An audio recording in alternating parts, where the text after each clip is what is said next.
Westerners that crave some difficulty, so they think, or maybe not. Maybe this doesn't suit this game. Maybe it doesn't fit. Maybe people don't give a shit. Maybe. Maybe.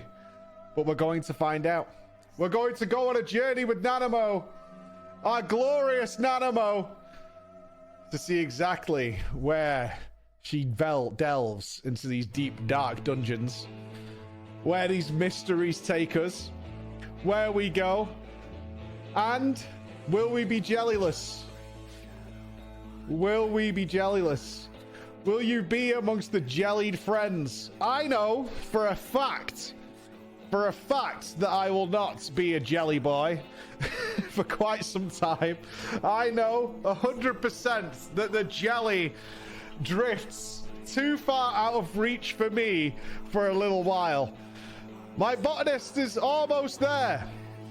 He's half a level away from cap, and it's not because I can't do it, but for events coming up. Events that you will find out about on Monday. On Monday, you'll find out about. But I need to be genuine with you all, because I do not wish to be a misleading, horrible person. Sometimes that may happen naturally, but I will say this. There will be no stream on Monday. With good reason. With good reason. And you might be saying, well, why are you teasing us, saying all this stuff is going to happen, but you're not going to be here on the stream? That's just the way it's got to be. That's just the way it has to be. That's just the way it's got to be. There will be no stream on Monday. There will be no stream on Monday. It's the third teaser. Yeah, it's the third teaser. So, I'm just going to put that out there. There will be no stream on Monday for you early birds. But, yeah. I want the other thing and the stream. I want both! I want both! I want both. There will be no stream on Monday, alright? Announcement. Court live stream? I hope not. I hope not. I hope we don't have that. I don't want to see that. Fine, I'll stay in chat all day then. You can do that. You can do that for sure. More Ben bio. Ben's settled, man. Can you see him? I can't move the camera, though. It's going to fuck it up. Ben's on his bed. Ben's a happy boy. Ben's coming home. Ben's all right. Ben's good.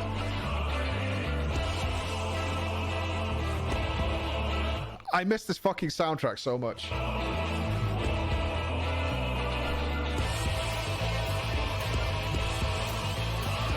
I love the Endwalker soundtrack. I do. The Endwalker soundtrack is fantastic, but this song...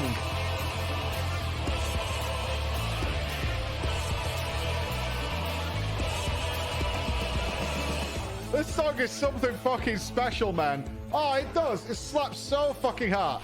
Jen Wow is here. Oh my god. Hi, Jen. You know, are you up to Shadowbringers? Have you made it? Jen Wow has made it to Shadowbringers and is still here. So we can only assume that you are enjoying your visit into Eorzea. Would that be correct? Would that be correct? Would we be accurate in saying you're having a good time? Where was the tier list? Yes, I'm loving it. Okay, we did tell you. We did tell you. I don't even know where I saved it. Shit. Fuck. It's not in documents. Where did we save Genwow's tier list? I have saved it. I just don't know where. Some mystery place. I didn't save you to the desktop, did I? No. No, I didn't save you to the desktop. No. Is it not in open? Have we not got an open recent? If I do save as, where does it save it? Ah, shit. I changed my save location. Nightmare. Nightmare. Where's the open recent? Ah. This song is great. This song is great. It really is.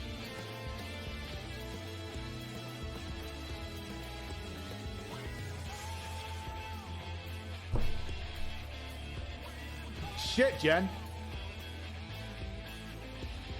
We fall. We actually fall. We actually fall. Let me type GenWow in. Got it. I named it GenWow Prey Return for Heaven's Ward. We got it. We got it. We got it. We're saved. Saved. Saved. Let's do a quick update. Why not? Let's do a quick update. My guild took a break from raiding because everyone is playing Wrath Classic, and pugs are horrible as always. Yep. At least there's still Preach to cheer me up. Fucking right, dude. We'll have a good time regardless. All right, Jen. Let's see where Jen was. Where did we get to? So, Jen came from WoW and has been smashing some FF14, seemingly a lot of it. I think we only got to Heaven's Ward by the looks of things. We only got to Heaven's Ward. We had a Realm Reborn. Let's make sure I'm not covering it with my stupid camera. Nanamo, Yesh, Raban. I can't believe you rated Raban so highly. I mean, he's good, but over... outrageous. Not interested in Merly Boobs, Tataru, and Canacena. Not interested in Tataru. Like, not even a dislike. Just couldn't give a shit. Just couldn't give a shit. Tragic. Nanamo was number one. Nanamo was number one. In Heaven's Ward, Estinian rose to the ranks of being number one. God damn. God damn. Estinian number one. Shoutouts to Acel, though. Alizé, Alphano, Race Valga, Horsey and Edmont were the same. Thornton and Urianje. Tataru and Thancred in 10 and 11. Kind of Giga Chad. I did respect. Want to know more about Lucia, Kryl, and Matoya. Not interested in Minfilia or the Warriors of Darkness. Not interested in Minfilia or the Warriors of Darkness. To be fair, they're pretty garbo in Heaven's Ward. So clueless. So clueless, so sad. Why were you becoming the Warriors of Darkness and Shadowbringers? It's a big old mystery. It's a big old mystery. Why are we becoming the Warriors of Darkness? I don't know. Well, I do know.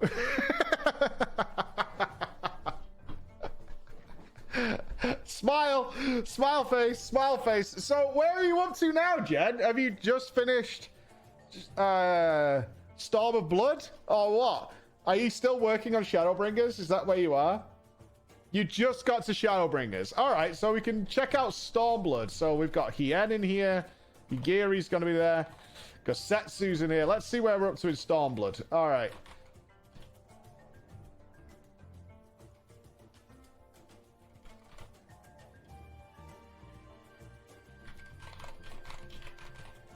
Suyu, yes. Yes. Hold on.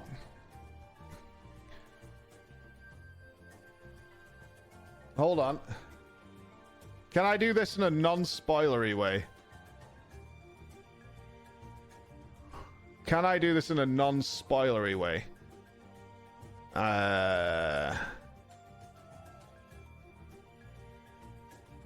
Kind of, yeah. Okay, that's cool. All right. Let's go this way. This kind of meets our this kind of works, right? This kind of works. All right. So, Biggs. GenWow, your thoughts on Biggs?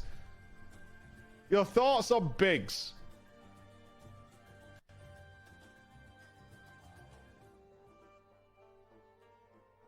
I'm hiding spoilery characters. I'm hiding spoilery. So many characters. There's a lot. Where's Biggs? You can join it as a community. D rank? D rank for Biggs? B for Biggs? Who? C? Biggs is a D? He's a C? Oh my god. A C? A C? Don't feel swayed, Jen. Don't feel swayed, right? We want your opinion. That's what's going on the official list. Right? Don't feel swayed. No swaying going on. A solid C. Biggs is a champ. Sticky with S tier. Biggs is a D. I think that's insanity. Oh, decadence, you ledge. Biggs is a D. Oh, wow. That's no good. Who is that? That's the Heavens one. All right. Gosetsu. I'll choose our primary interesting characters. Right, Gosetsu. S-S-A... S-A-S. Remember, this is Stormblood. Just in case your opinion is swayed by things that may happen later. That's all. A tier. All right, Gosetsu is A tier. Fair enough. Okay. Oh, boy. I forget his original name. Asahi? I want to say Asahi. Yeah, Asahi. Asahi. Where's Asahi going? Yeah, this is all Stormblood. Asahi. E.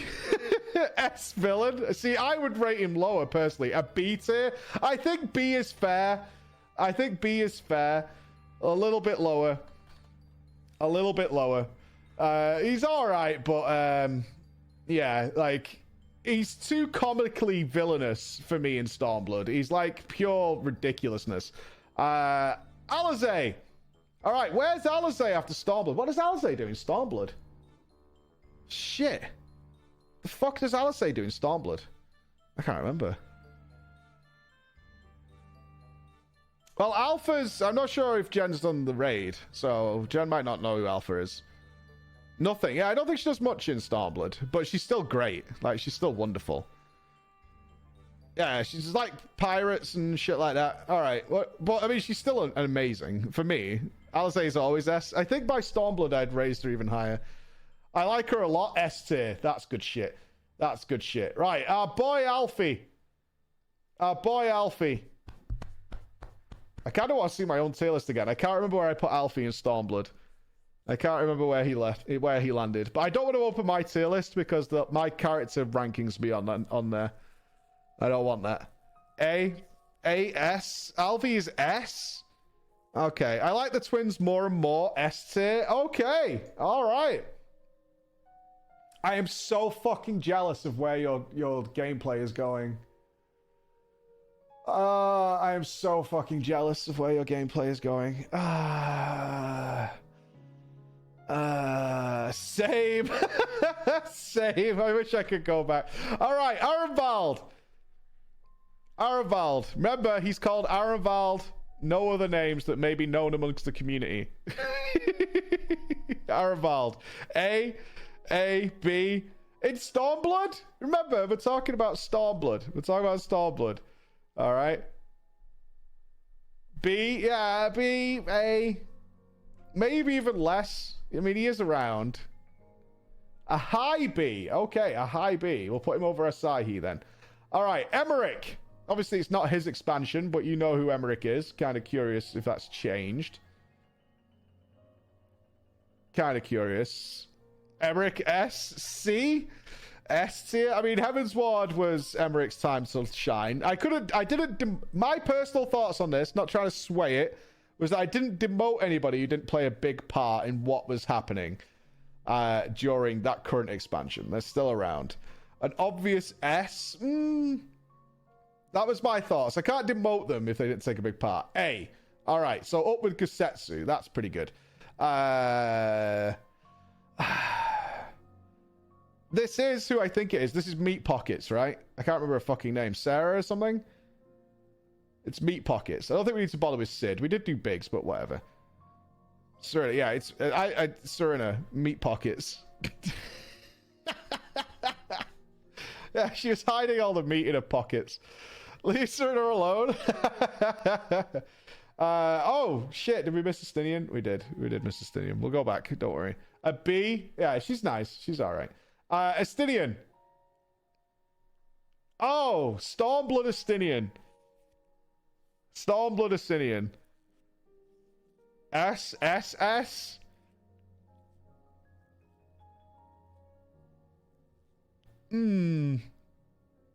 Wait, I'm not saying anything until I see Jen's vote on it.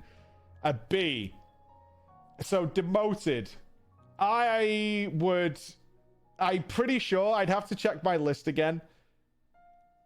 But I think after Stormblood, Estinian was C for me. His fucking Deus Ex Machina of showing up and fucking disappearing again. That's what nicknamed him Batman in our eyes. That's where he became Batman. And we had to disappear. Like, it was just used as a complete get out of jail free card. I absolutely fucking hated what they did with Estinian and Stormblood. I hated it so fucking much. Everything's at dire straits. Estinian from the sky. Estinian vanish again. Estinian gone. Bye, Estinian. Get out of here. Right, Ysola. In her classic garb. Lady Ysola. C? Oh, you disgust me. Do we care about Sid? He kind of gets used in some weird ways. He does. Benched. S like the sun. Stormblood, though. A tier. We should always remember the Ysola doesn't even fucking exist in Stormblood. They completely benched her for the entire expansion. Does she show up more than like once? She was fucking giga benched during all of Stormblood. She's giga benched. I can't demote. Exactly. I didn't demote her either, but I was actually furious throughout my playthrough of Stormblood. I was absolutely furious. And I kept saying, and these guys were laughing at me constantly, that she's about to show up. Yeah, we had Little Sun, we had all that, but in general, soon, yeah, she's definitely going to show up. Fardola would be next. Interested to see what you think about Fardola. What do you think about Fardola? Yeah, if you've completed Stormblood, I'd be interested to see what you thought about Fardola. S, my queen, step on me. She probably would. She has a lot of potential. A tier. I will say the scenario with the freeing of Fardola in Stormblood by the one and only Lise, praise be, was my favorite scenario of the game at that point. Like, I absolutely fucking loved it. All right, we can skip him. All right, Lord Hien. One and only Lord Hien would be next up for Stormblood relevance. Lord Hien. Don't laugh at Lise. Don't laugh at Lise. A high B. See, rating much higher than me. I thought he was too naive. It got on my tits. I thought he was way too naive. Doma. For Doma. All right. Suyu.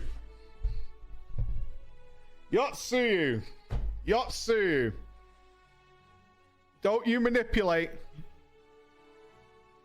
Yotsuyu. S for step on me.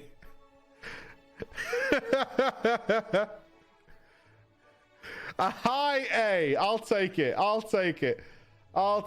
high A. I don't think we can put putting Gosetsu and Yotsuyu side by side seems wrong, but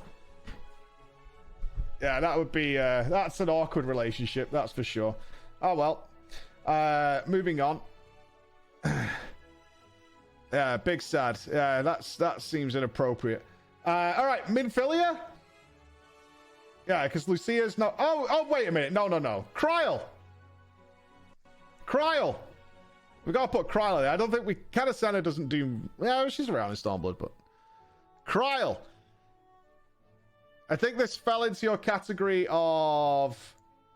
Where was Kryl in Heaven's Ward? Want to know more? You wanted to know more in Heaven's Ward.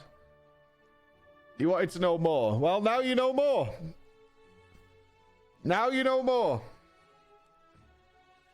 I'll forget Eureka. I'm moving on with my life. I like Kryl a lot. She's an A as well. All right, very high characters here. Only Big's getting the short end of the stick here. And it's arguable whether she should be in there. Matoya? I think Matoya is worth throwing in here. Is this Little Sun guy? Is this him? Let's do Matoya first. Is that Magni? Yeah, okay. Let's do Matoya first. For sure. Fuck Magni. that Giga Chad. I want to see more Matoya. I hope they explore more with her and your solar. Fingers crossed. Fingers crossed. Can I add another one on here? Add a row below. There we go. All right, want to know more. Okay. Yeah, that seems fair. That seems fair. Where is she? There she is. Okay. Magni. So if you don't remember this, this is Magni. He's one of the leaders in the wonderful open plains who attempts to woo Y'shtola. Make her his little son. D. Yes. A strong D. Or a flaccid D, depending on how you feel about it. That's a D right there. Yeah, I don't blame that.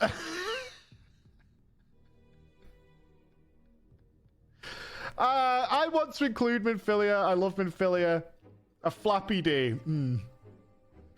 That guy watches... Magni definitely listens to too many chatty podcasts. Minfilia. I'm going to put Minfilia in out of selfishness. Yeah. Copium. I can't let her go, man. One day. One day. One day. She needs to be remembered.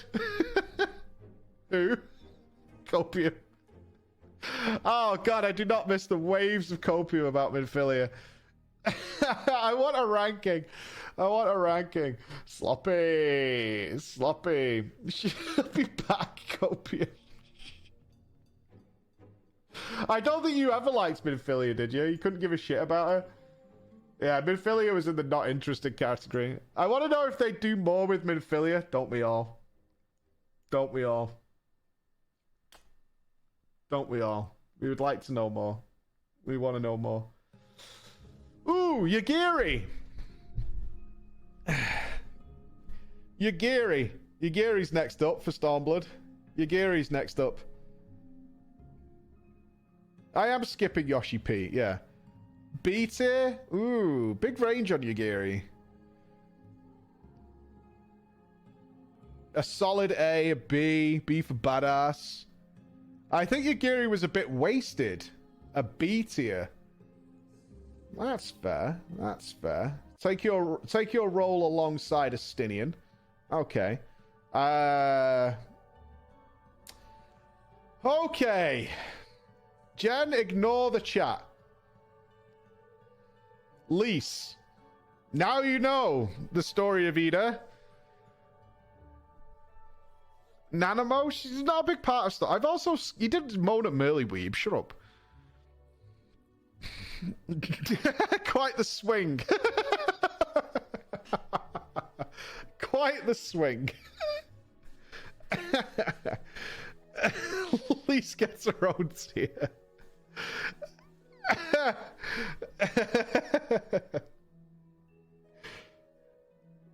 No. Don't be swayed by the people who go from S to Z. Don't be swayed. I want your opinion. What did you think of Lise? That's all we want. What did you think of Lise? After the patches, she got better. High B. Correct! Correct! Correct! But let us never forget that the start of Lise is horrendously bad. Horrendously bad. It's really bad. The start of Stormblood for Lise is awful. Absolutely fucking awful. It is. It's so bad. It's so bad. I don't know who this is. Who's this? Next to Pippin. Who's that? Is that Pappy? Oh. Never mind. Moving on. Pippin.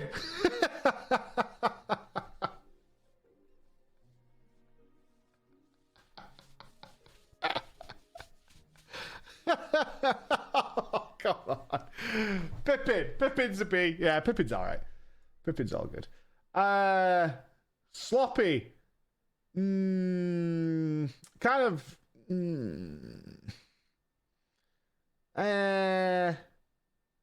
we want to include Poppy? Sloppy. That's not Sloppy. Who's it? If it's a spoiler, don't say. Oh, it's like a drawn version. Oh, it's Ranji. Oh, okay. All right, so, fuck, I always forget her name. Badass warrior lady. Loves a bit of death. She loves death so much, she forces it onto her friends so they can be... Sadhu, yes, Sadhu. Our girl Sadhu. You will definitely be reborn as this super warrior. And if you don't think you're good enough, fuck it. You're still going to be that. It's Jason Bourne. S tier for Sadhu? No way. No way. I suppose we do need to do Raban. Yeah, he's big in Stormblood. We'll do Raban. Yeah. True. She's an S in various ways. A B. Yeah. She's not S tier. What the fuck? You guys are thirsty. Thirsty bastards. She's not S tier. I really like that culture is so strange. All right, Raban. One thumbs up. Raban's a big deal in Stormblood. I'm in denial. I'm not. A tier for Raban. Maintains his place. There he goes. A tier for Raban. Is this what they're using for Tataru? Yeah, it is. Okay. Tataru then. Where are you at with Tataru? I mean, she's dealing with all the Stormblood Tataru.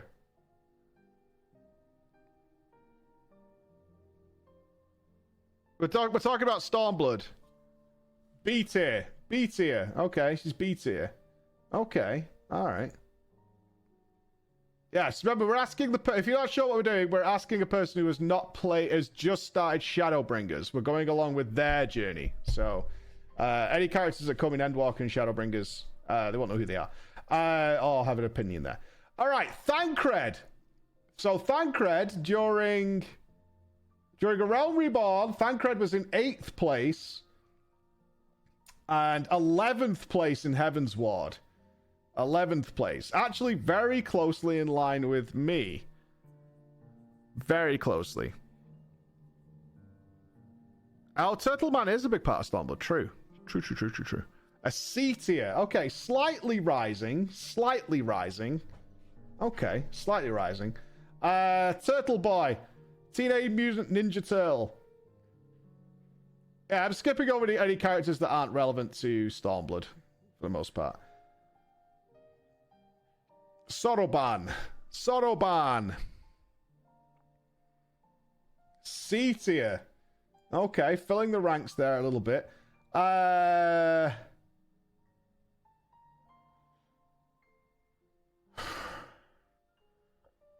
Should we do Nero?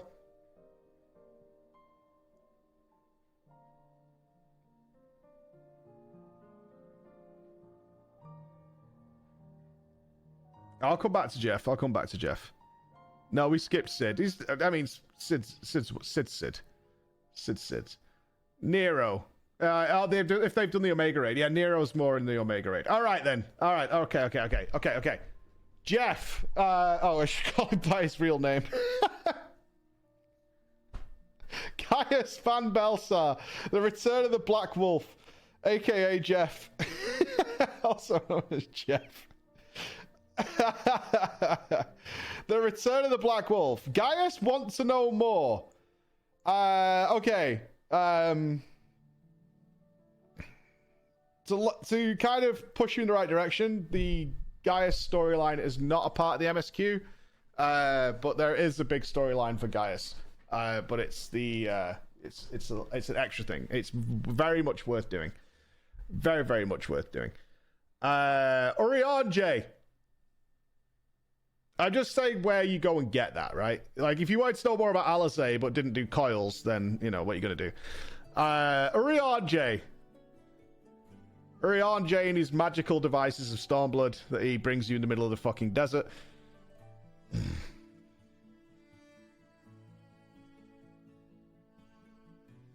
C tier. Okay.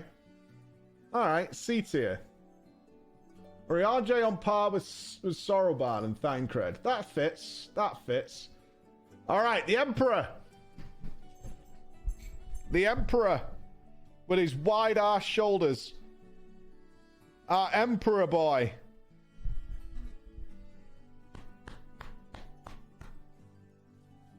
His big-ass fucking shoulders. Saving Bestie for last. F for fuck this guy. S for the shoulders entirely. The Emperor with the WoW shoulders. Yeah, he's got some fucking shoulder pads, that lad. He's got a broad. He made some good points at the end of the patches. He'll get a B. Well, all right. Well, all right. Okay. Right, I think the grand finale then. Xenos. Best boy. Closest friend. Combat sexual. Xenos. Xenos. In Stormblood. Remember, Stormblood Xenos. S tier. A. Arthur remove. The amigo from Alamigo. I hate him. I hate him so much.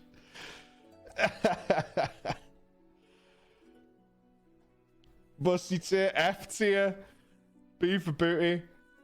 C tier. A C tier. Alright, I think for the most part that fully covers Stormblood. Well, Xenos in Stormblood. I need to check my own without spoiling any further. Without manipulating it. Without manipulating it in any way. Oh, let me hide this real quick. Let me hide this real quick. I need to adjust this so I don't cheat. Oh, I don't spoil anything for Jen because we don't want to do that. Okay. So I actually have 2 lists for Stormblood. There we go. Right. As long as I don't move this, we're fine. Okay, good. So I had to split Stormblood into 2 parts. The start of Stormblood, and then Stormblood after. I didn't do as many characters as you did. I did like the primary characters. In fact, I didn't even put Xenos on here. But yes. For S tier, I had Yusola, Alisei, Kryl, and Alfie. Not far from you. Alpha was A tier, but you won't know about Alpha, I don't think. No B tier. C tier is Urianjay. Failboat, Tataru, Thancred, and Estinian. I hated what they did with Estinian so much. Where was Estinian? Estinian went from A tier all the way to Failboat real quick.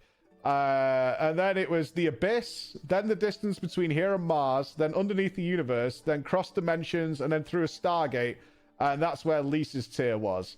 At the beginning, from the main MSQ of Stormblood, was where we went. But, in the post MSQ, she went to A tier. Right? In the post MSQ, she rose. She was risen. She was brought back. No, she's much better. They completely changed her direction in the post MSQ. We were playing WoW yesterday, actually. Where's Mommy? She's zooming. Your solo literally didn't do anything all expansion alone. You can't be demoted for being benched. That's not fair. That's not fair. You can't do that. That's not fair. If they weren't included, it's not bias, right? It's not bias. I didn't demote anybody who wasn't there. That's not fair. That's not fair. They didn't prepare Lisa to be good. I disagree. I think by the time you have Lisa and Fordola doing the scenario, and Lisa's like remembered that she's been actually a Scion for a really long time, and not a complete fucking toolbox who's never seen anybody in adversity in her entire life. I think they did a much better job. Yeah. Lisa's much better now. Lisa's much better. I don't know why they wrote her like it was first day on the job in Stormblood. I don't know why they wrote her that way. Like she'd never seen anything in her entire life. Okay. So, let me translate this so the records are up to date. We don't want to fuck this up. Right, Starblood. So, 1, we'll have Alize. 2, Alfie. 3, Gosetsu. Chad. Suyu. Emmerich. I kind of want to see what's changed dramatically. Kryl. Yish. Raban.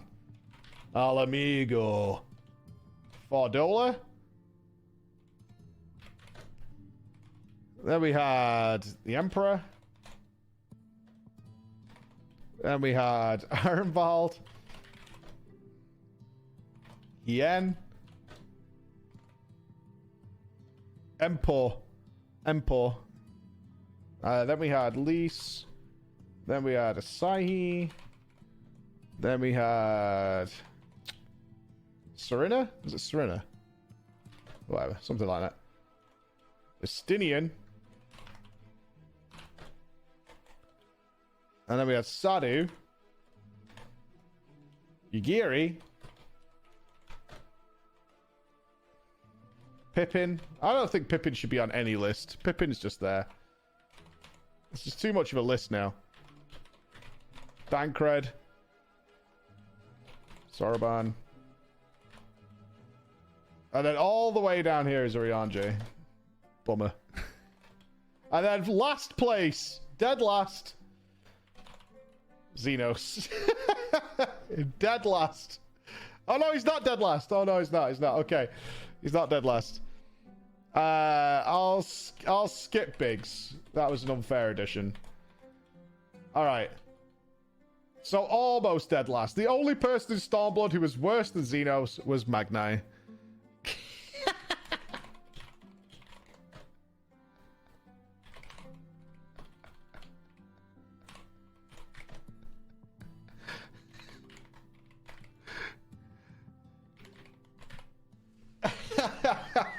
Injustice. Do you think it was injustice?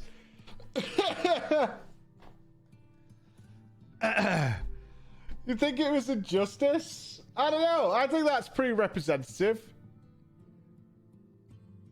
List is scuffed. Oh, we got 2 15s. It's fine. The list works. It's all good. Save. All right. That's where we're up to. Who changed dramatically then? So, Thancred was down the bottom. He's still not done any better. Tatsuru was also still down the bottom. Didn't do any better. Ida Pappy. F. Wiseman, Philly are a kid in Shadowbringers? It's hard to say, isn't it? It's hard to say. Let me ask this question. And don't be a dickhead in the chat. We can trust a smile, please. Why do you think she's a kid in Shadowbringers? Find out more. What's your theory? What's your theory? Have you got a theory? Have you got a gamba? Any gambas? We like a bit of a gamba around here. Especially when we know the answer. Or at least when they know the answers. Time travel. It's the most obvious solution. Time travel. Most obvious solution. So it is the way we would go as to why that's happening. Smile. There are indications towards that happening, right? You're all wrong about Lise, by the way. We're all wrong about Lise. Why? This is perfect. I sent for Lise.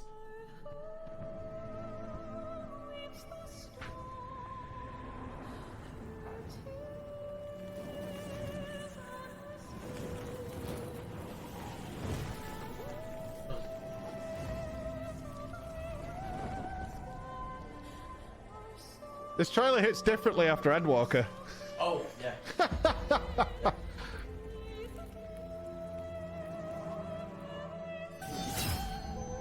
How many years have come and gone since that day?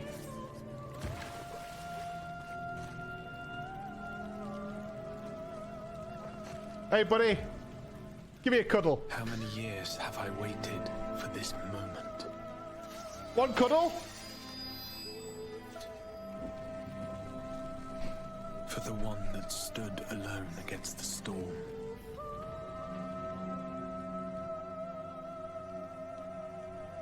It still amazes me that, I mean, I know he was paid for, but it's still awesome that his voice actor sent us that anniversary message. They called.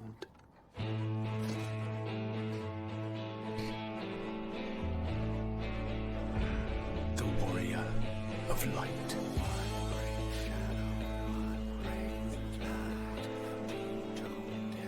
Oh, Jen, I do want to know what you picked out of this trailer as interesting.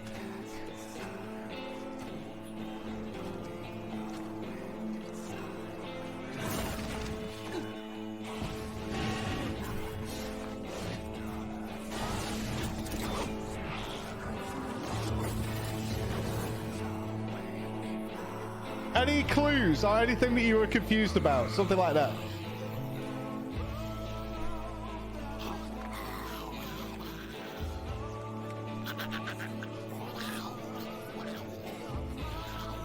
Yeah, no spoilers, guys. We're all good around here.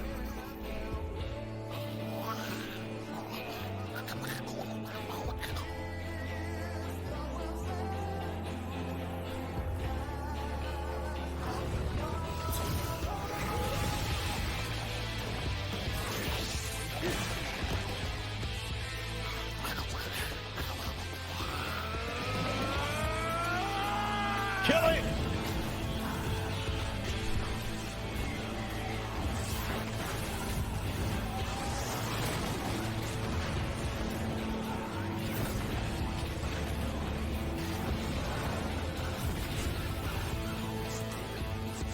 What sayest thou, Master Matoya? We may accept this fate or defy it, but we can. I assume Yish got the Matoya title, apprentice graduated. You're so much smarter than me. For whatever fucking reason, I don't know why. I don't know fucking why. You didn't even notice. I did not notice it was just Tola, and I was convinced, because the time travel thing, right? That you're on the same track with me. I was fucking convinced it was just young Matoya. Well, the ear's not a giveaway. It's so blatantly Tola as well. Well, the fairy ear's not a giveaway. But I felt like such a fucking moron when I watched it back. I felt like such a dickhead when I watched it back. I'm like, it's so blatantly Tola. And I was like, oh my god, it's got to be young Matoya. Deny. I am not wont to run from my troubles.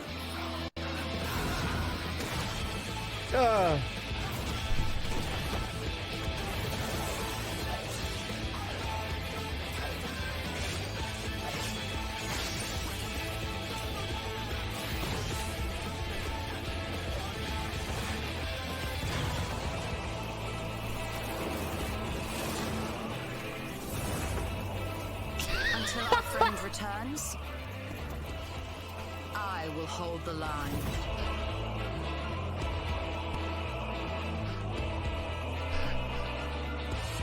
Oh! Love!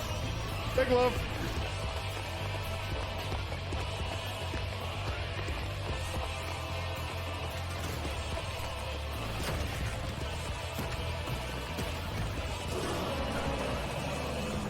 This town certainly has changed, and not at all for the better.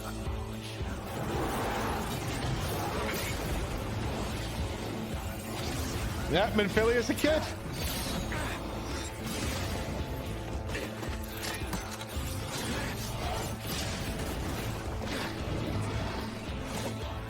I'm not going anywhere. I promise you, Minfilia. My heart broke here because I'd been fucking banging on about Minfilia coming back for years, for like 2 expansions, and you assholes would just smile police the whole fucking way. My heart broke. Like, through everything we've been through, I said nearly every fucking day, Minfilia's coming back, and you were all like, ooh.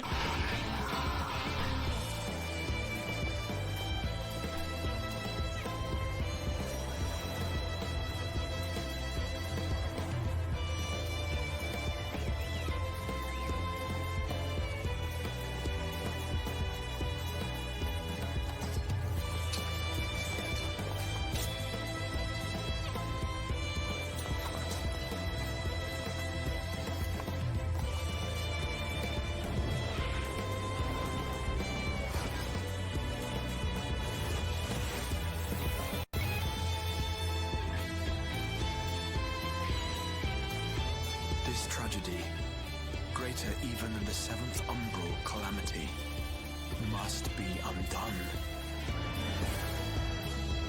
You want to know who the Exarch is? I had about 50 theories. If history My must first be theory was rewritten, correct, but I had about 50 by the end.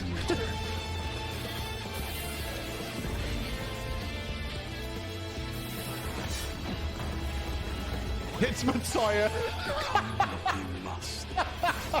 Definitely Messiah.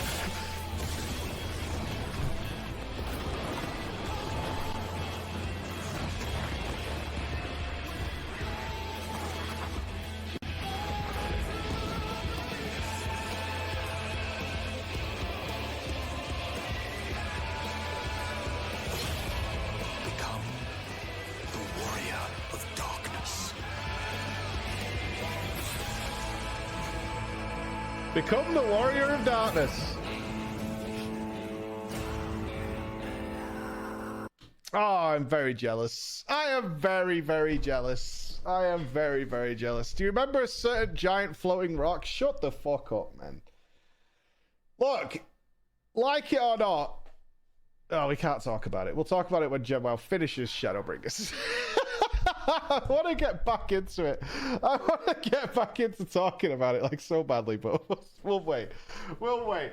Your Shadowbringers playthrough was cursed in so many ways. I mean, it's hard for me because I'm very manipulated by this. You know what I mean? Like, this is very manipulative. It is. You know what I mean? You're all teasing. You're all fucking like reeling me in all the time. You've got the fucking... You know what I mean? You're all like just hard trolling all day, every day to try and... It is partly your fault. Yeah, 100%. 100%. It is very much partly your fault that you're manipulative. Chat did nothing wrong. No. you 100% joining in to cock teasers a whole way. I don't even think I've got my first reaction to it. I don't know. I don't think so. Maybe. Preach Shadowbringers. Trailer? Oh, we have. Hold on. Okay. Oh, God. The old microphone. Yikers. Ooh. Bathroom mode. Right, before I even get into this, I don't know what the fuck is Shadowbringers is about. I haven't got a clue. Like, at least at the end of Heaven's Ward, I knew we were going to war with the Garleans. I knew we were going to do that. That was good. I have no fucking idea what Shadowbringers is about. Are we going to get souls back? I don't know. Okay. Oh, okay. So, by this point, we've lost the Scions. Super low. We've lost the Scions. Is where we're up to. Yeah.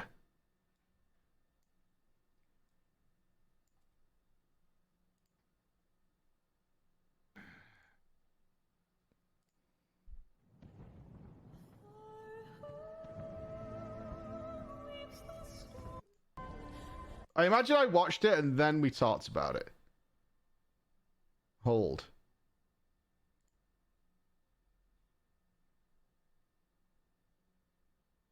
I'm not watching the whole thing again. We just watched it. Okay, my face is so confused. Right, when was Minfilia revealed? My face is so confused. I will hold the line.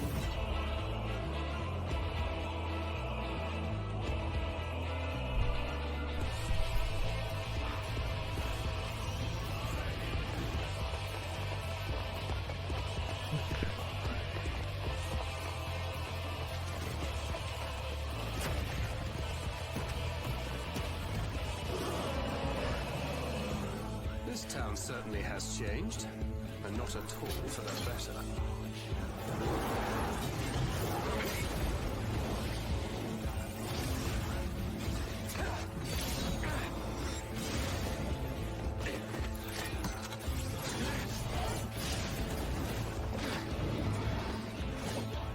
I'm not going anywhere. I promise you, Minfilia.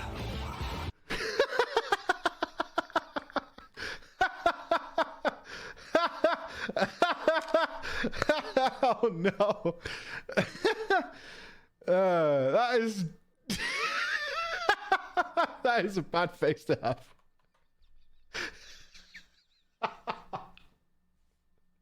That's so bad. My eyes are leaving my face for all time. Oh no. Oh, that's so bad. That's so bad. That is terrible.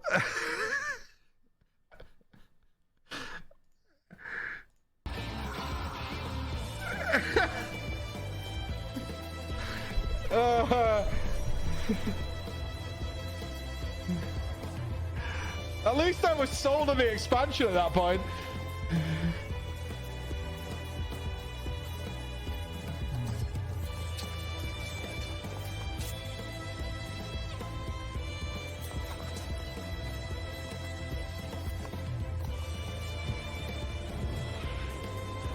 Oh, is this just the watching? Oh, it's not talking about it. Oh, I don't think we included the talking about it. I don't know what I thought at the time then. Okay. Okay. We're going back in time. See? I think... A year Are we already? are we traveling back to before the Void Star fell to light?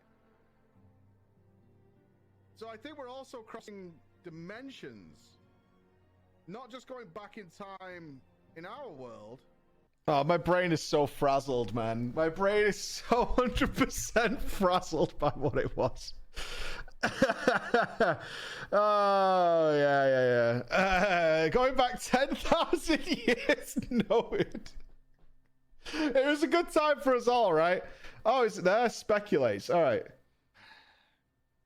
Oh, no, this might be later on. Is this about the trailer? The trailer was most unhelpful. How did you guys let me get away with this microphone for so long? What in the fuck? The trailer was most unhelpful.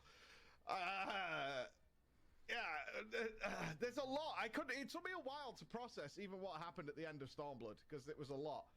And interestingly enough, we're in that situation, which I kind of haven't felt since A Realm Reborn into Heavensward, which is, I think a lot of the stuff they set up in Stormblood isn't going to pay off until way, way late. How can you not hear that? That's super loud. Let's... we show you something down here? It's super, super loud. Yeah, it's really loud for me. Later in Shadowbringers, like Jeff. I don't think Jeff's going to be a part of what we're doing here in this other plane of existence. I don't think that's going to pay off. Xenos. There's a few things here. Okay. There's a few things here that I want to talk about a little bit. This is a theory salad. It's really interesting to me. I'm not going to look at... Look at how evil you are, all of you. Look at you, just drinking it in.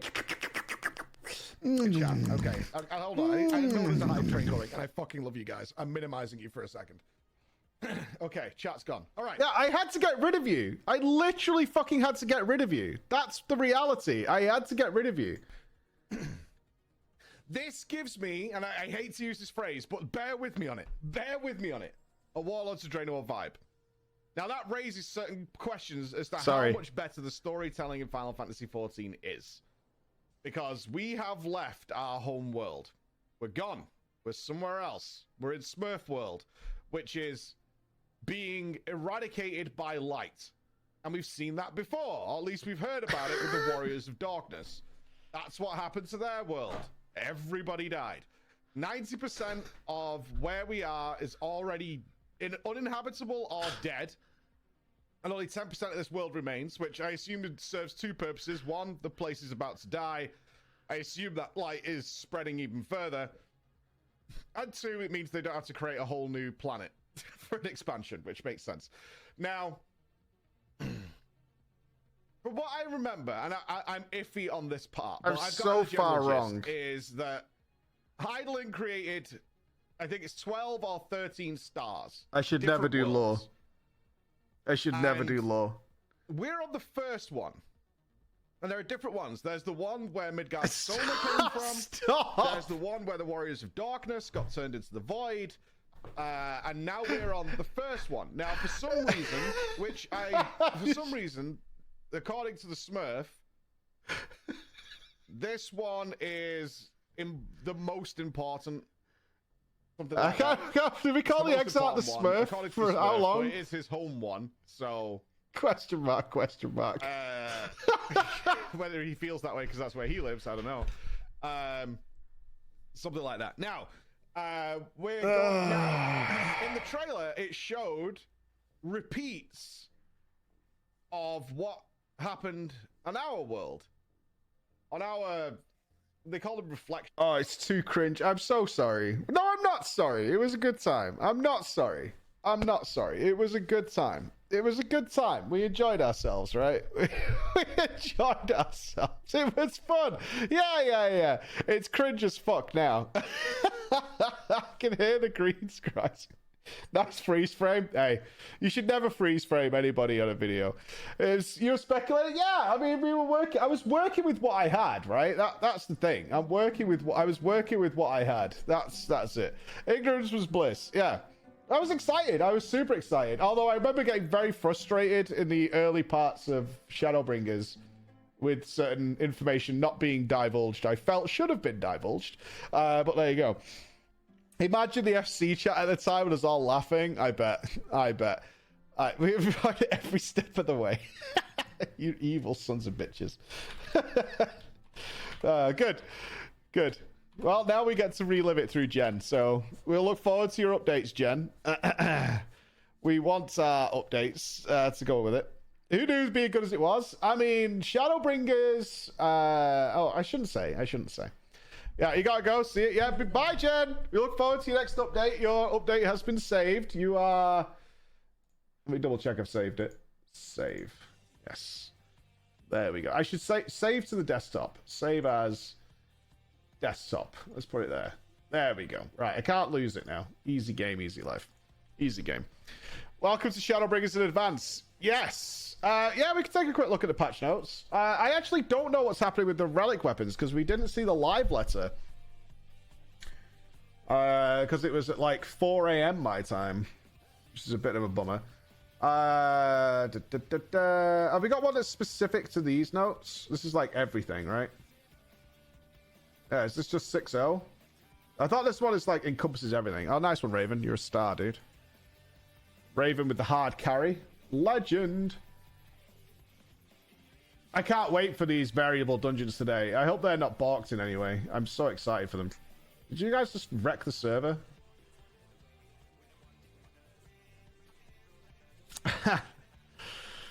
I think we'll do this either tomorrow. As there's no stream on Monday, I think we'll do this either tomorrow or Thursday. I'm so excited for it. I am so fucking excited for Hildy.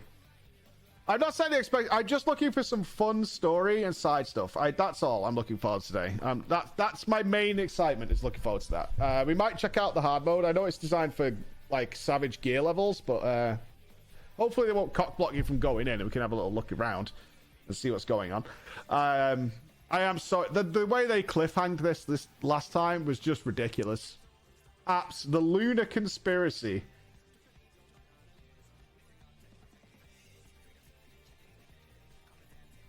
Oh, man. All right, the Mandeville weapons. Make it a Mandeville. Disciple of War level 90. You have to do the Hildebrand quest line. People are really pissed about this because people really dislike Hildebrand. I love it, but I mean, obviously it's a polarizing quest line for sure, but yeah, like I love the Hildebrand quest line. I'm so down for it, but I was reading on some of the subreddits like how pissed people were they had to deal with it. More like they had to do it from Realm Reborn, or just doing it at all. I think from what I could gather, a lot of people had tried the Realm Reborn Hildebrand quest line, just didn't like it. It was too far out of what they expect, and we're not happy. Will Scripe ever play the MSQ? I hope so. Knowing Scripe as I do, I think he would really enjoy it, but his focus is always on more, on content and stuff. It's certainly not anytime soon. The Race to World First is like a month away. A month or so away. Yeah, but I think Scripe would really, really enjoy it. But he's probably not going to play it. Also Yeah, it's a bit 31 sad. Pug. A bit sad. He's always working on. I think also is. I'm not sure. I think my personal feeling on that, like when it comes to like Scripe, like Roger Brown, I don't think would enjoy it at all.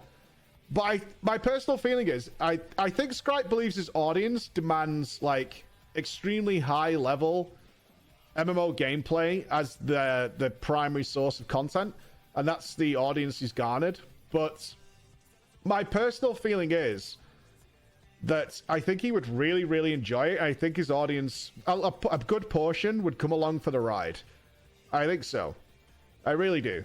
I think they would come along for the ride and really get into it. But the way Scripe's brain works, and with a lot of the twists and turns that happen in FF's story, I think he would really get into it. I really do. I haven't really talked to him about that. But I think he'd have a really good, successful stream with that. It probably net a decent chunk too. Yeah, I don't think you should. I know a few streamers, and you've probably got your suspicions about who they are, have played the FF14 MSQ for monetary reasons, because you do naturally attract a massive audience who enjoy the reactions along the way. But if you're not really into it, I think it shows at certain points that you're not into it.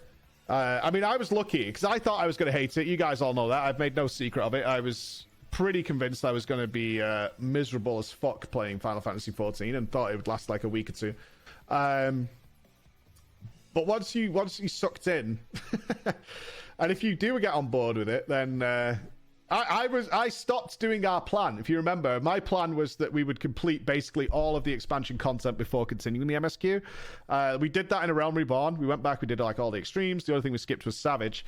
And then by the end of Heaven's Ward, I was like, I just need more MSQ. I just want to know what happens next. Like that, if you can get into that mind space, I think you have really, really fun streams. And obviously we did very, very well out of it.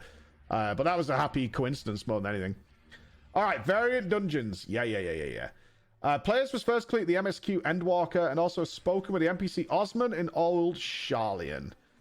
Yes, okay.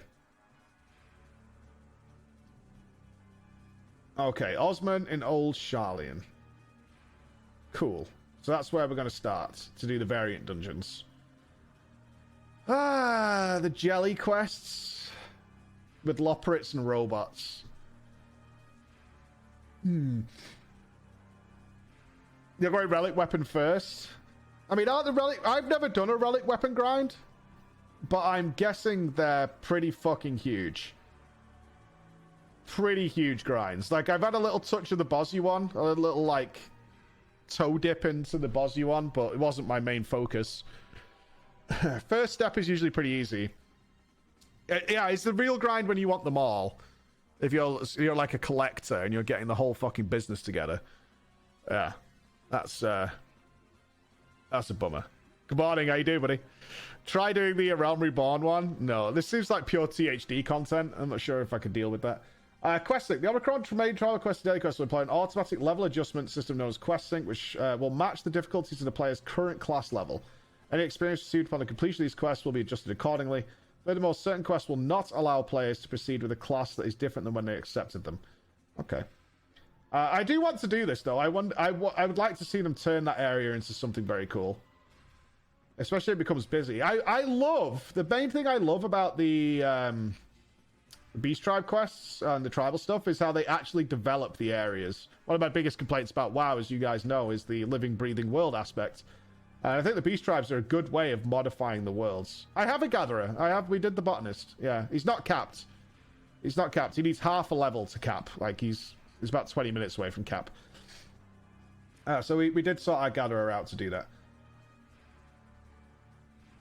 We don't need cap. Well, then we can just go straight away then. Yeah, he's 89 and a half. So he's good. Disciple on level 80. Yeah, okay. So we're square on that. That's awesome. So unlock the Omicron daily quest. Players must first complete the travel quest to Cafe in the universe. Requested materials can only be collected and undertaken each quest. Cool. And then you'll get currency and a Jelly Boy. Jelly Boy! More furnishings. Oh, God. No stripper poles this time. No stripper poles.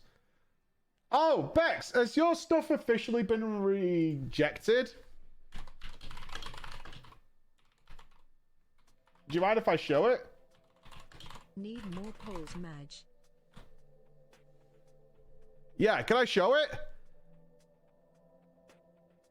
I don't know if you consider it embarrassing or not. I don't think it's embarrassing. I think it's pretty fun. Do it? Okay, so do you remember the weapons design contest? Where you could submit your own weapons? And they would choose some to be part of the game. Well, Bex put forth her ideas.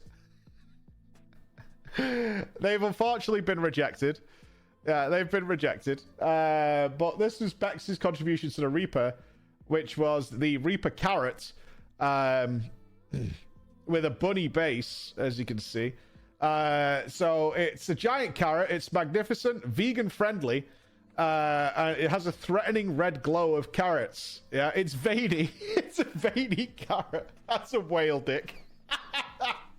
The carrot of ultimate doom. Loporits are cute, but don't let their big bunny cheeks fool you. Make them angry and you'll be dicing with death when they get out the carrot of doom. Why does it glow red? For revenge. That's why. The handle is a stick. It's not a fancy stick. The carrot is the real hero here. Happy Loporit at base. They love carrots and justice. Why is it veiny? Who doesn't want it? Carrots are inevitably soft. Here's the winners. Oh, cool. We'll check them in a sec. Let's open that there. Yeah, carrots are somewhat soft, but not to be deterred, Bex did submit 2 suggestions for the Reaper Scythe. This one I find more offensive, which is the dog on a stick. The good boy Scythe Reaper weapon. A doggo lays on a bed of his enemy's bones.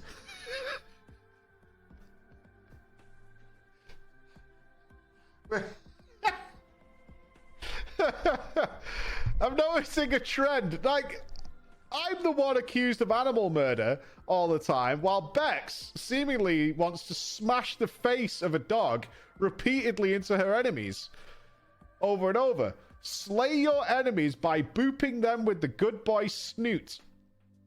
The handle is made from the bones with a nice little bow at the bottom because good boy is both indomitable and stylish. Good boy Doggo could be different colors. He is a master of disguise. Yeah, this is what's considered... let's not even discuss how unfortunately thin and eroded this dog is, I suppose. But repeatedly mashing the face of a dog into your enemies is seemingly not good. Didn't Chris submit any? No, he didn't, as far as I know. What was the winning ones? I bet they're badass, right? It's a little edgy. I mean, it is a Reaper, so it's a bit on the edgy side. Oh, I like that. A Scarecrow one. Oh, that's really cool. Oh, I love that. Yeah, the Scarecrow one is actually fantastic. I really like that. Yeah, the Scarecrow side is awesome. Oh, this was for the Sage. Oh, the butterfly wings. It fits. Not a fan myself. Yeah, Fairy Sage is good. Oh, no.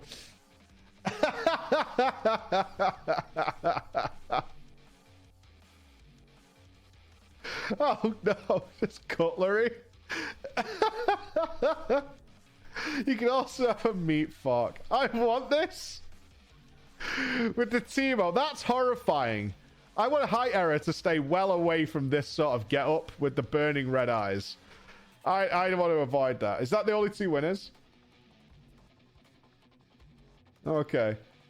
Yeah. Oh, it was just for Sage and Reaper, wasn't it? Yeah. That's horrifying.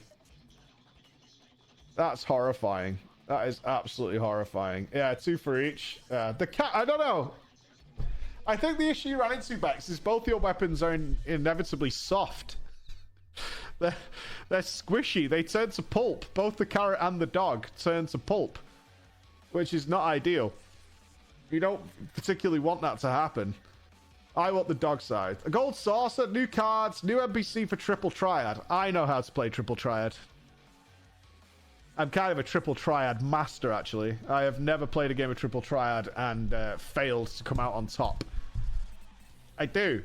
I learned it in Final Fantasy VIII. What the fuck, man? I got Ifrit back. That's right. I got Ifrit back. Shut the fuck up. I was the god, man. I was absolute fucking god. Annie's the TT master. I'll throw down. Next time she's in the office, I'm going to fucking... I will crush you, Annie. You fucking hear me? I will crush you into the floor. My Ifrit card is baller. Yeah? It's baller. I may have lost it once, but I'll get it back. So heed my words, Annie. I will crush you into the fucking floor. Easy. Easy. I'll stake the fat cat on it. A log message will now be displayed when trying to leave the island sanctuary while using the duty finder. Oh, more emotes. Well, it's got to be better than the pulling the face one. Anything else then? The strength of the echo granted in Pandemonium Asphodelos has been increased. After completing Abyssos, Seventh Circle Savage, the appearance of the area will change. The variant dungeon, Ass, has been added. In the first variant dungeon, players will follow several story threads. Yes! Yes, baby! As they explore various routes in the underground waterways of Sildee with a certain someone. Okay. Old Shallow Moor. Players will first click the Endwalker. Okay, so there's 2 quests. Savage. Yeah, I'm really hoping we can run a tournament. I'm really hoping that it can be run as a tournament. If we can get a crawler tournament or whatever going for the Savage dungeons, that'll be dope. So I'm hoping. We'll see. Let's see how it actually plays out. Players can register to enter the variant dungeons via the VNC Dungeon Finder found in the duty menu. Make certain the box enable party matching is unchecked, then select register for duty to enter. Okay. Yeah, I think she's gonna be badass. I'm really curious how this works out. Makes role requirements. For matching with a party, there are no role requirements or restrictions for parties. Moreover, players can freely change to any job or class that has reached level 90. To allow for a greater freedom of role choices, variant dungeons grant players the use of special variant actions. These actions mimic existing abilities such as Cure or Rampart. Moreover, okay. I haven't got a set team for this. I know Lion wants to go. He messaged me last night, but we'll sort it out in game if he wants to go. I want to do all 12 variants. I really do. I want to see all the stories with our guild Nanamo on the way. And you get some goods as well. The Criterion Dungeon of the Silly Adventure has been added. Whereas variant dungeons are more casual, story-based experiences, Criterion Dungeons are more challenging. So this is the pre-Savage version of 1 tank, 1 healer, and 2 DPS. Okay. Cool. We get a bonus. Upon entering a party composition bonus. Upon entering another Sildine subterrane, upon entering the Arse, party members will gain a bonus to damage dealt according to the composition of their party. The bonus increases the number of jobs in your party. The usual stuff. Cool. Alright. And then the Savage version, which is just brutal. Absolutely brutal. A 120-minute time limit. The effectiveness of the damage bonus will differ between roles. The bonus will only be applied to jobs and has no effect on classes. The bonus applied in Arse Savage is the same as that in Arse. While undertaking this duty, players will be subjected to a status effect that prevents any form of resurrection. Unlike normal dungeons, players will be unable to return to the Criterion Dungeon starting point once incapacitated. In the event all party members are incapacitated, all progress will be reset and the party must begin from the start of the instance. Oh my god. After a certain amount of time has passed since first engaging enemies in the Criterion Dungeon, all enemies will be granted the Sewer Dweller effect, greatly increasing their damage dealt while also reducing their damage taken. Brutal. I wonder what the time limit is. They haven't said, right? The time until Sewer Dweller is applied to enemies will be reset should all party members wipe. Yeah, I wonder how long they're giving you. It won't be the 120 minutes, you think so? Might be. I would have thought it was less than that, but it might just be the time of difficulty. I thought that was when they kicked you. I thought 120 is when they kicked you out, not when it buffed the dungeon. That was my read on it. Party members who log out of the game will in combat and return to an incapacitated state. By speaking with trusted notes, so you got some stuff to swap around.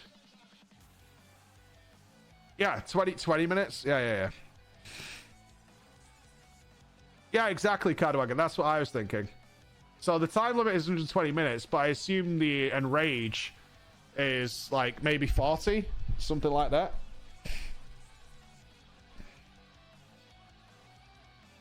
That would be my guess on that.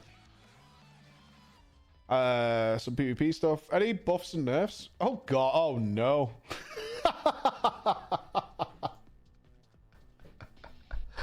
Oh no. Oh no. That is like flasher gear. That's flasher gear, right?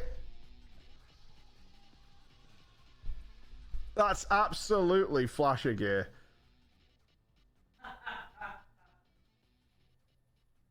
Oh, okay. There's going to be some creative shit with that. I look forward to our next party. In fact, we've got New Year's coming up. I wonder if I can convince Emma to do a New Year's party again, because that was good shit. That was good fun. I loved doing that New Year's Eve party last year. It was so fun. I have to have words with Emma. I have to have words with Emma. New points have been added, new fishing holes, and stuff like that. The name of the following fish hole has been changed, sure. Oh, no! I don't even know if I want it. I genuinely don't. But if I don't get it, you won't shut the fuck up about it. That's peer pressure, that. It's supposed to be a non-toxic environment in FF. It really is supposed to be a non-toxic environment, but I feel like you're being toxic by making me do daily quests. You've basically become old Blizzard. You realize that, right? You've basically become like BFA Blizzard. You're like forcing it down my fucking throat. Like I have to do it. Like it's mandatory content now. Disgusting. 3 quests that take 5 minutes. Rage. Gross. Nobody wants that. That's pretty cool, though. That's pretty cool. I need to blow my schnozzer. Alright, let's blow our schnozzer. The service should be coming any minute. Let's blow our beak. Oh, I'm a jelly boy. Thanks, Chris. Appreciate it. You got my dog? Oh, he's on the rug. You found a rug, have you, pal? I'll go for a pee before we start gigging.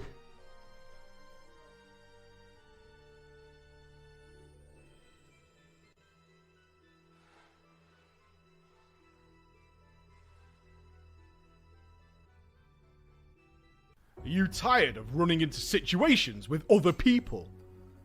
Living in fear of having to socialize with that guy who smells like old socks? Dreading having to converse with someone you met that one time and have nothing in common? As soon as I saw him, I knew I had to have a conversation with him. I didn't know to move left, to move right. I almost vomited on the street. Introducing MoveMate. With MoveMate patented distance intensifying technology, you could subtly avoid all those social situations and the other person will never know. But wait, there's more. Introducing MoveMate Plus. MoveMate Plus comes with our patented long-range stealth MoveMate technology. Now you can use your MoveMate to move awkward individuals without raising any suspicion that you were involved at all. Your life will be so much easier and free of burden. Thank you, MoveMate. You've made my life so much better. I can do so many things I could have never done before. This is fantastic. So I know what you're thinking. How do I get my hands on my MoveMate and MoveMate Plus? A tier 1 sub will get you your MoveMate right now. But if you go to a tier 2 sub, you will get your MoveMate Plus mate. So get it in the bag and get it made. MoveMate and MoveMate Plus from MoveMate Industries.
doggy.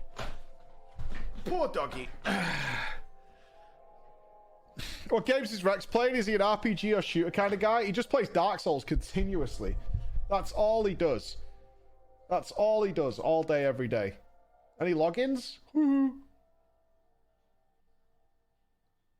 Oh, the trolling. Oh, so close. Part 1 of the Yoshi P Q&A. Oh, is this about this patch today?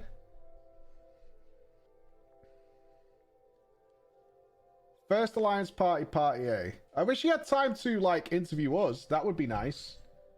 Any possibilities there? We have 11 entries for a Haunted House comp. I can't wait for the Haunted House competition. Make sure... When do the entries finish?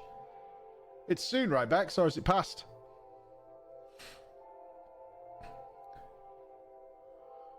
The 24th, yes. So get your entries in. We got 2 years. Nearly £200 in gifts. I can't got time to do that, Raven. Just play the Japanese server, get selected. Look, we've tried so hard, so hard. Like, I even offered to pay to go to Japan and get over there with a crew to sit down with them, but FFXIV coming out, you know. Yeah, whatever. We don't mind. May I know what the average lifespan of each race is? Oh, Sani there. Wow, asking questions. I wouldn't have an idea how to right off the bat. The average lifespan. I don't think there's such info in the lore. Players could create handsome old man if they put in the effort. Okay. I have a feeling that if Koji and Odo would have the answer for this, but I don't believe such info will be released. Okay. I plan to release new Ultimate for 6.3 and 6.5. I have no idea why you'd assume there'll be new Ultimate implemented for both patch 6.3 and 6.5, but we do plan to create one more. Okay. We're exactly working on it right now. I don't think we'll delay it all the way. The next Ultimate is got to be easy. Easier. Not easy. Easier. I've got to say that the context for that next Ultimate will be quite a sight to behold. You think Omega? For the Crystal Conflict, are there plans to implement team ranking for seasons as well? Of course, we have discussions of what to do for team base, but we want to prioritize on increasing the base part first. We do want to hold official tournaments based on region. If only you could find a caster for it, that would be interesting. Like, so we couldn't work at... I mean, another event's like the 40-hour broadcast, so we couldn't work on it much at the current level, but we are proceeding through the plan behind the scenes. So we're getting to start from official tournaments first. I'm just saying, like, if you had somebody with experience with Crystalline Conflict casting, that might be a thing. I don't know. Maybe you could find one somewhere. Maybe somebody who's got access to a studio who can produce it all from here with a professional team that's had years in the business and access to other casters who are also very good at what they do. I'm just saying, there might be some people out there who could just set this all up for you. Doubt it. Just a theory. Just a theory. There are some hairstyles where the front bangs will disappear when wearing hats. Is it difficult to have front bangs displayed with you? My interview with Yoshi P would be way different. My interview would be very different. The bags are disappearing. Why won't this stop? It's a Stella, thank you for the 7 months. Nazal, thank you for the 24 months. Japan's expensive? It is, but I mean, we're well looked after by our community. And we try and put all that money back into creating stuff and doing things that no one else can do, which we've done many times over the last few years. Yoshi, okay. I don't really want to know about the hair, honestly. Personally, this is an issue that is expected, but due to data center travel, it seems that Mana Data Center, becomes that one focus stop for people to look for parties when raiding, which makes recruitment of these... Oh, okay.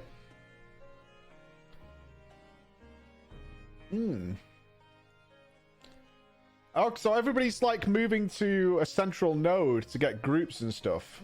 Interesting. Actually, I did somewhat expect that this will happen, since a similar situation already occurred when cross-world teleport was implemented. Since this causes the player's playstyle to change, it's a bit off the mark to say that players managed to find something that can improve their own experience, but I'm aware that players are used to the method they're comfortable with.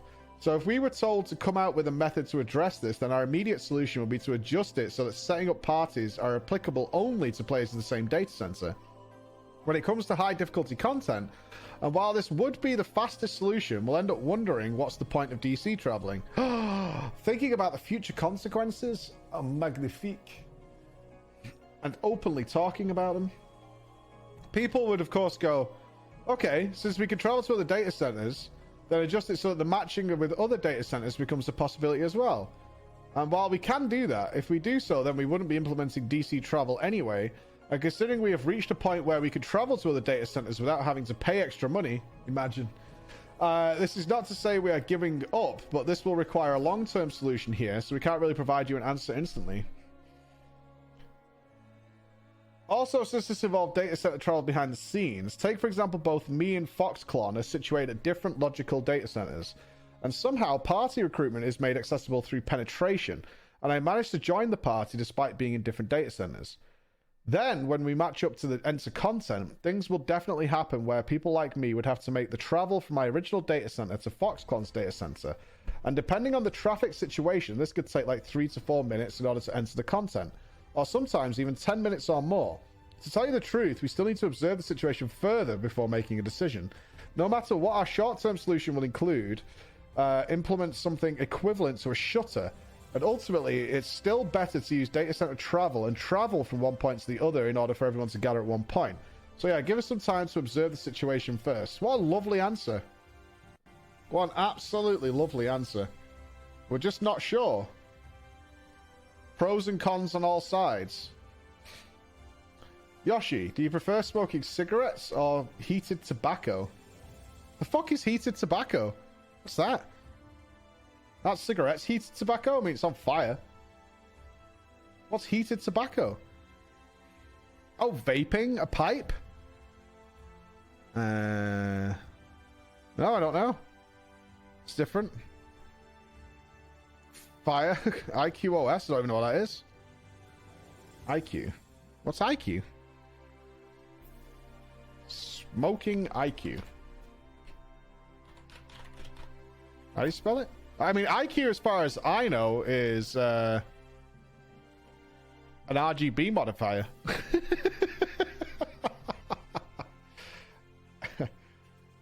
Oh, LQ, not IQ? Is it IQ or LQ? Yeah, I'm thinking of Corsair. IQOS. IQOS.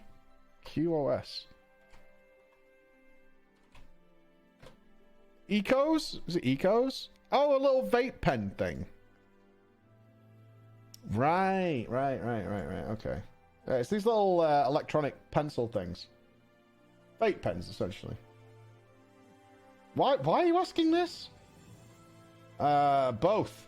Basically, if I can smoke at the place that allows smoking, I prefer cigarettes. Okay. Why are we asking? I can't get over there to talk about design and shit. You got your man over here talking about cigarettes? Will the Warrior of Light... What a jump as well. From smoking to the Warrior of Light. Will the Warrior of Light be able to visit the place named Corvos, which is mentioned in Walker in the Future? Well, if you're talking about plans, then yes, we do have plans to allow your characters to visit that place. Our objective here is to allow visits to places that are actually named in the game. But there are no immediate plans, nor we aren't clear on when it will be available, so we can't tell you when. But since we are in our second major patch after 6.0, and considering we do plan on making a 7.0, really, of course there will be a lot of places we can visit. Oh shit, I need to be careful on this website, man. I'm starting to see some fucking... Is this just Sola painting her toenails? You dirty, thirsty bastards. You dirty, thirsty bastards, man. Is there anything hotter than a lady painting her toenails? Yes! Like, considerably. Oh, look how she goes about her grooming ritual. Oh, gets me tickled. Of course, there'll be a lot of places we can visit. It's not going to be just Corvos, but you can also look forward to visiting other places and experience other cultures along the way, so you can look forward to that. Okay. Oh, I'm in a weird position now. We've now played a lot of the FF franchise. By no means are we even halfway through, but we've played a lot. I'll probably start recognizing places in trailers now. That's a weird feel. What's the most interesting raid you've done so far from the perspective of a producer director and a black mage? Okay, this is difficult to answer. Yes. Okay, I don't mean this as an excuse, but considering we have created this much raid content with vigor for 11 years, and through the journey, we don't really look back and remember them. Because if we do, we will end up not being able to move forward. Of course, we will record our failures and use them as reference as to what's not to do for our next challenge, but my perspective doesn't really matter in this case. Since if I were to state my preference or point out which is good and whatnot, all the content designed and released may end up leaning on that direction. Rather, each individual designers will do their best to create content and enjoy players' reaction to it, and that's what they pay their attention to. Interesting. I guess that's one way of avoiding formulaic raid encounters. There's a side aspect to this. If you are a raid designer and your job is to come up with just interesting fights for people, and you know that the man in charge has a certain preference towards certain styles of fight, you would definitely have some bias towards leaning that direction. Wouldn't you? It'd be unavoidable to be like, you would definitely have moments where you'd be like, I'd like to do this, but I know Yoshi P doesn't like that kind of thing. So I'm probably going to leave that out. You would have that thought process. Where it's, I will say, from Black Mage play I've had, they definitely don't seem to lean towards Black Mage friendliness. So that's kind of a good aspect of this. They definitely don't seem to be very Black Mage friendly. So yeah, Valtyrus Sargeras is a real weird one. Because I believe that was the raid that was designed by 3 separate teams, and they don't think they communicated properly. Similar to how the class quests were made. As for Black Mage, well, if you ask me which raid I had the most fun with the job, in personal opinion, that would be EAS. The fight with Shiva Rain. He got the tier name wrong at first, since it allows for small tricks, and the more I play, the more I discover uptime for the content. Like going to a certain spot throughout an ethereal manipulation to get more uptime and so on. There's also a lot of strats you can use in this fight as well, and everything can be compatible when compared to other content. I probably had the most time spent in that fight. As for PD's POV, there are many buts. Alliance raid-wise, I think Ozma is the most interesting to date, since graphics or mechanics-wise, we managed to achieve upgrade on that. Yeah, I've seen some brutal Ozmas, though, and every challenge was new at the time, and that makes the person who creates the fight a reliable designer. Someone I can rely on when it comes to battle content. Interesting. His preference is for new, not what is known.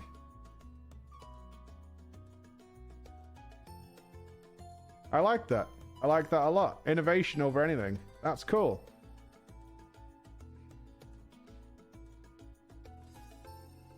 Other than that, another one would be Omega. And as I went through the first half and second half of the battle, it really shows Nakagawa's number 2 capability as a raid designer, despite not having prior experience. And while there are opinions about making the second half of the battle better and cut down the loop that occurred in the battle, the growth and idea that is presented in this content really made it stand out, and that left quite an impression on me. Still, there are a lot. That's if you want my perspective as the producer-director. That's really a good insight into how he thinks. That's a really good insight into how he thinks. I wonder how much he doesn't share his opinion on certain stuff, like with his team. Because they probably ask him, or they want, or maybe they don't anymore because he won't tell you.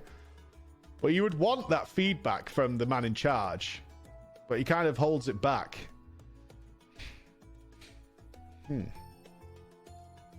Although we may have many themed costumes available in the game, only Namazu seems to have the head equipment available. And there are plans to create body equipment which is Namazu themed. Chris, is this you? I mean, is there a demand for it? There's one person in the world I know. There's at least one. I'm just asking if players have the need for it, looking at stream comments. I mean, yeah, he's wearing the frog bodysuit, but still, the stream comment seems to mention that it is available. Well, since people have stated their demand, necessary, okay. I'll let them know. Well, design-wise, it's not like it's hard to create it, so I guess. It's almost like he doesn't really understand the degeneracy of his audience. It's like he's not quite sure how deep the rabbit hole goes. Oh yes, we need it. We need it. Well, I guess so. That's something you guys really, really want. The left-hand MMORPG device, personally supervised by Yoshi P. The Tactical Assault Commander I owned in the past is broken. What is the Tactical Assault? The Tactical Assault Commander deck. Is this it? The deck? The Hori Tactical Assault Commander.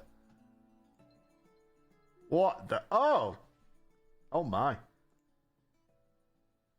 خبركم عن جهاز هوري تاك 4 الخاص ببلاي ستيشن اللي يوحي لك جو Any Noahs on the voice? على الكونسول بلاي ستيشن 4 خاصة للجيمرز اللي يلعبون. So it just gave you like a mini keyboard.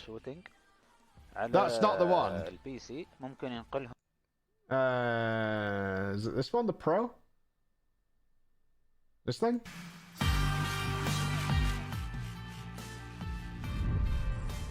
I mean, it's just are they all the same sort of deal though? Oh, they sell it on the Squeenix store. Yeah, it's the same thing. It's just one of these gamepad things. I sent mine to Fingal, and he loved it. I hated it, me. We had one of the Razer ones, but yeah. You know what drove me mad about this? The keys are in a straight. This line is off with your hand, with your muscle memory. I'm surprised how many people use these. Like, I personally don't like them, but like I said, when I'm at the Race to World first, there's loads of people using them. Not the players, but like from the caster team.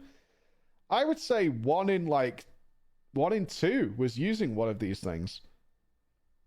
It just felt so wrong to me. It was like I was forcing myself to relearn something for no gain. I couldn't see the benefit of it. I don't get it. I tried it, couldn't get used to it. You have to retrain your muscle memory to get used to these things, and I just don't see the benefit of it. But yeah, I mean, it's a personal preference. I get them for very useful for some people with hand disabilities. So I've been told. Like if you've got some issues with your hands, that these are apparently way more comfortable. Servers are up. Awesome. Let's just see what the last. If there's any. I want to see if there's any more smoking questions. I'm fully invested. Let's see what you just said about job balance while everyone's logging in.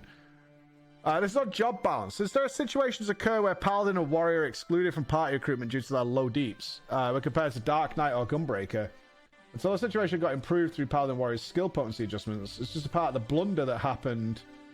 I would like to know if you have plans on making the job balance better in the future before the new Savage patch drops.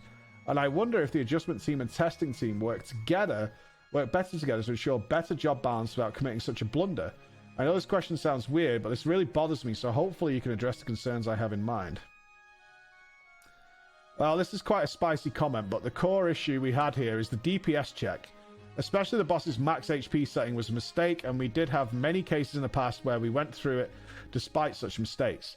To tell the truth, we did have cases in the past where we overtuned the HP by about 1 to 1.5%. And this wasn't to say that the situation was positive or anything. Oh, do we need to get in the queue? Alright, hold on.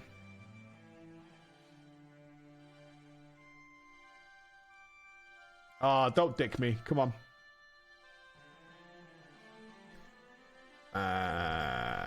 Heavy load. We're under heavy load. Heavily loading. We could be heavily loading. We're heavily loading.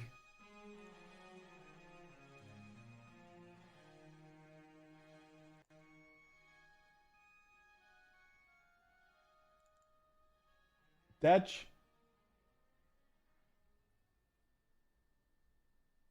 Oof. Okay, full connectivity down. Oh, got through it. Just keep DDoSing it. Continuous DDoSing. Come on, team, let's keep DDoSing the server.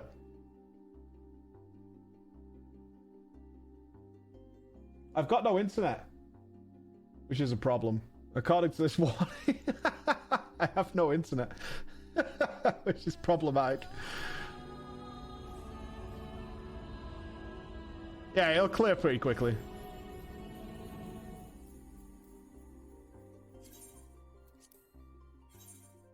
$346, no problem. That's fine.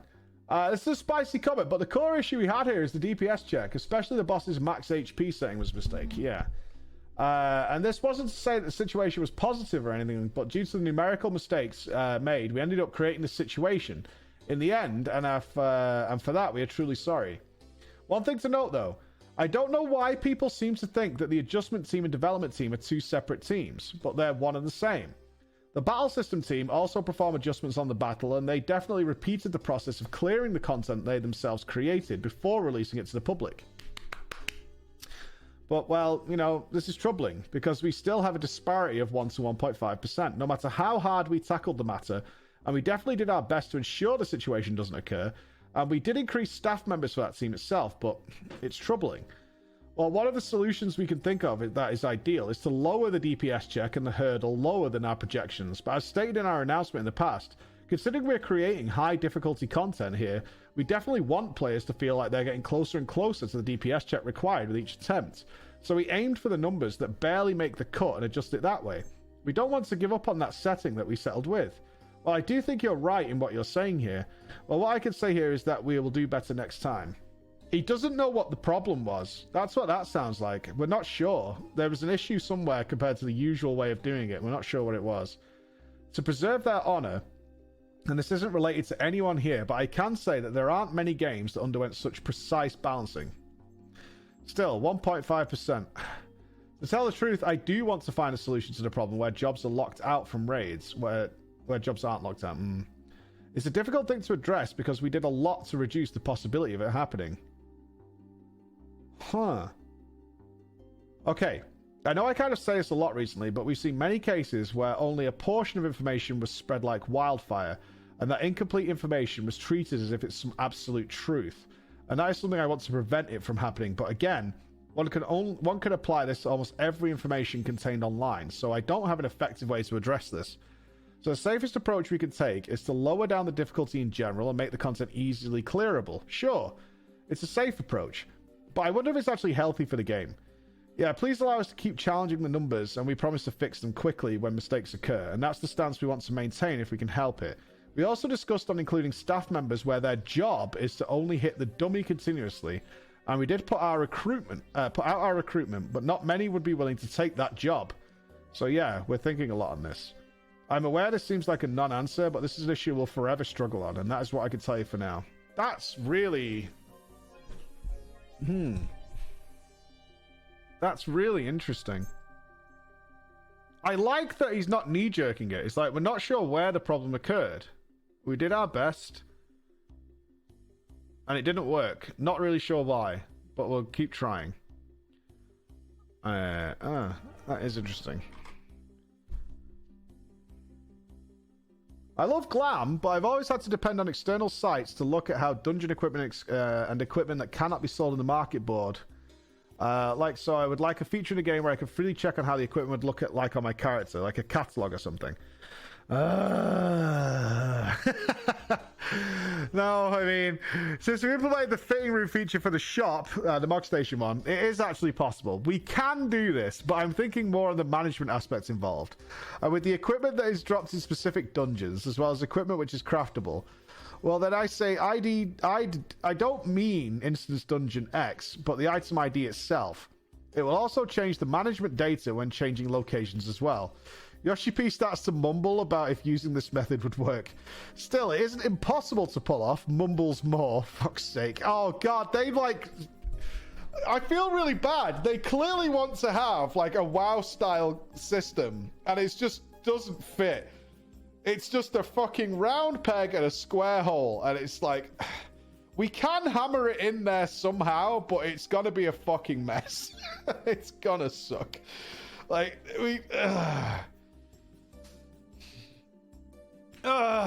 son of a bitch. I do think this is actually possible. It'll take time, so I'm gonna move this idea forward and see what we can come out with. Yeah, it's so spaghetti, and you do look at, I mean, obviously there's no MMO company that is making an MMO right now, whether it be Riot or Ashes of Creation or anybody, who isn't putting in a fucking dope ass glam system from day one. Like, absolutely the fucking creme de la creme transmog system. They're doing it day one. Like, it's so important. We need to make sure it's there from day one. I do remember there was a conversation about implementing joint ownership account for personal housing. I haven't heard of updates. What does he mean by that? Joint ownership for personal housing. So you can have like a husband and wife house? Is that what they're saying? Yeah, it's the item idea. It's like, it's the technical side. They just can't get it to work. It's not as easy as creating a window that just looks up the name of the item. Our housemates? Yeah, I get it.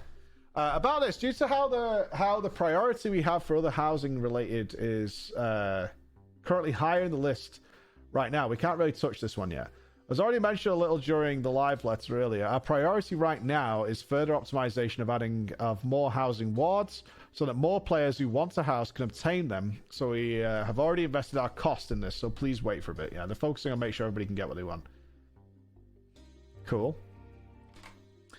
I can roughly tell that your daily task would consist of addressing tasks on hand, but I would like to know what are the points you consider important when balancing work and private life, as well as what you consider important when increasing work productivity and your mindset on the matter, if you have any. He has no private life from what we can tell, right? First of all, this is something I don't think applicable to everyone here, but I don't differentiate work and private life at all. So balanced work and private life isn't relevant to me whatsoever. What exists to me, however, are things that I want to do and things I don't want to do. That's all there is to it. Interesting. Personally, I think this is a special case, considering this is asked as a private matter. This is something I think I can answer, but this is really special. Sorry to say this, but I don't think of this a job at all. I feel like that. This is more like an activity to me, so I don't really shelve my job away from my mind. And I heard about how I don't seem to power down myself when I indulge in private stuff. Rather than to say I power myself down, it's more like I always get myself involved in things that is equivalent to work, and my brain always functions that way. This is something I can't help myself. I always told myself, let's have fun doing it. So to put this generally, and I don't know if this is related to burnout or not, but soon after I took over Legacy 14, I worked by operating extremely long hours. This doesn't mean that I'm working in a sweatshop company or something, but the massive amount of information that is given to me and the info I need to reply back then was massive. And when I look at the volume of issues I need to address, it felt as if I'm entering some form of God mode. And when I look at those emails, I tend to reply them immediately in large volumes.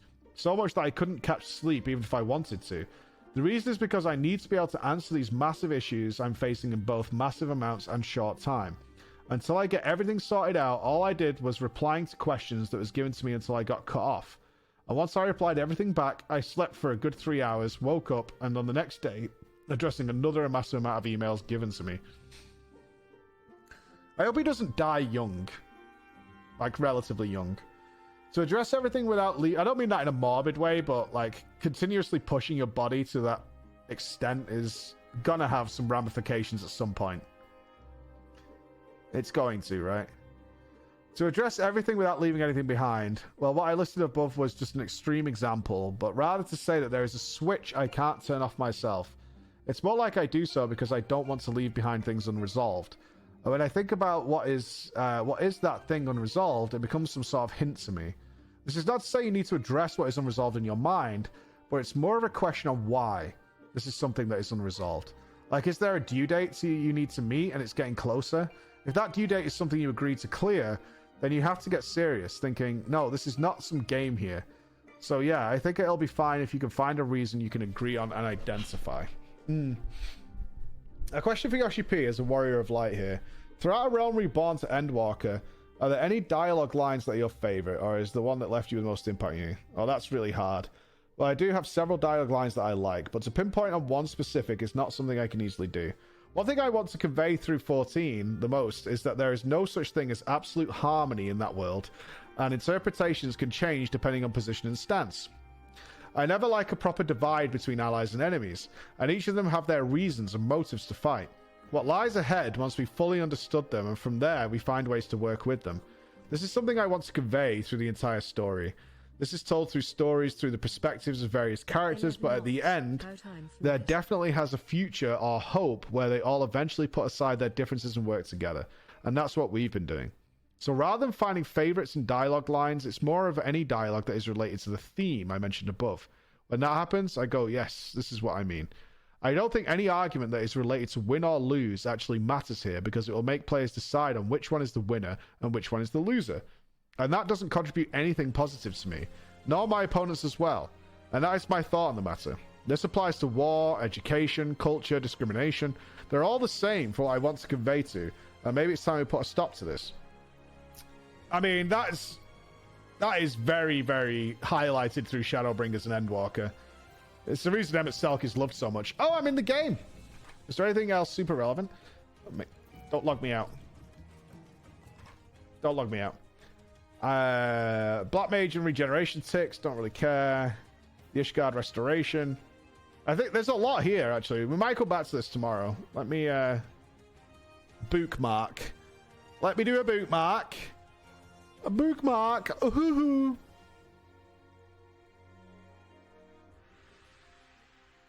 Bookmarked. Awesome. We've given it the old bookmark. We're good. Yeah, let's leave it there, because that was really interesting, man. Definitely concerns there about his health long term. So hopefully he's taken care of. Especially if he's like giga smoking at the same time.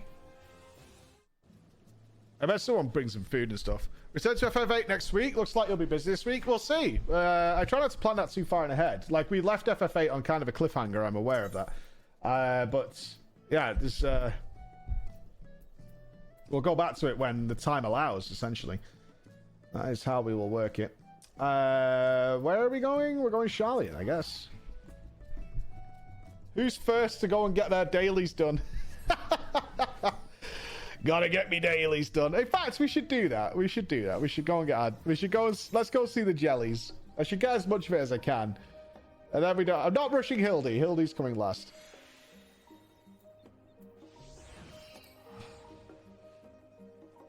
I'm not. I mean, I definitely won't be able to do it over the weekend. My family's coming back and all that kind of stuff. I will not be able to.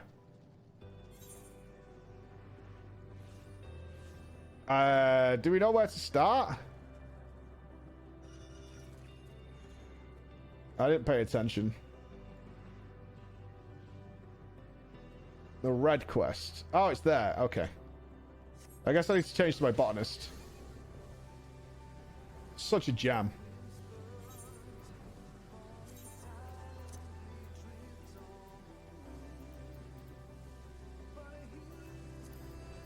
Let me know if that's too loud.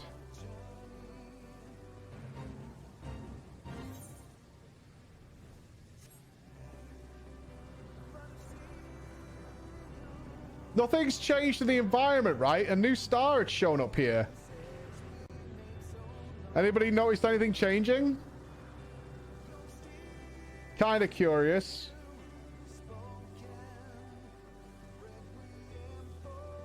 Anybody noticed anything weird? You don't need to smile. We're all in it together. What are you smiling for? What the fuck, man? We're all here together. We're all up to date. You don't know. You don't know. Jerks. You're a bunch of jerks. Is it even higher than this? You jerks. Smile, smile. I'm definitely ahead. Okay, okay. I'm definitely ahead. Oh, there's crawlers around. The Honey Yellow is representing. Honey Yellow is on form. Good stuff. Oh, Raven's here. Jellyless and poor.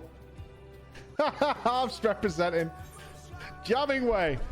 The last dregs managers Jamming Way and N7000 have much to tell you. Okay. Welcome, Flo, to the last dregs. At long last, we're open for business, and that's not all.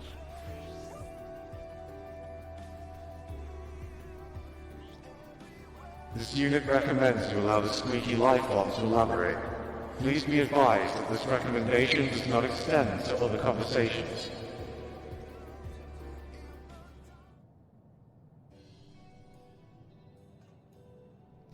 For one thing, we've cleaned the place up since your last visit. The counter is clean enough to eat off. We've also recruited additional Omicrons through our cause. They have absolutely not better to do and are thus stationed here at all hours. I fear their lack of customer service experience may prove an issue, however. So I think it best that our first patrons be similar to the people of Asteris. You lot have been awfully understanding of our slip-ups with the moon. To fulfill that objective, this unit has taken the liberty of ordering the replication of passively intelligent life forms, based on data recovered from the dead ends. These life forms now exist as tangible simulations, much like this unit itself, allowing them to enjoy cafe services. If you orient your ocular orbs to my right, you will find Patron 001 and Patron 002 of the Corellian people.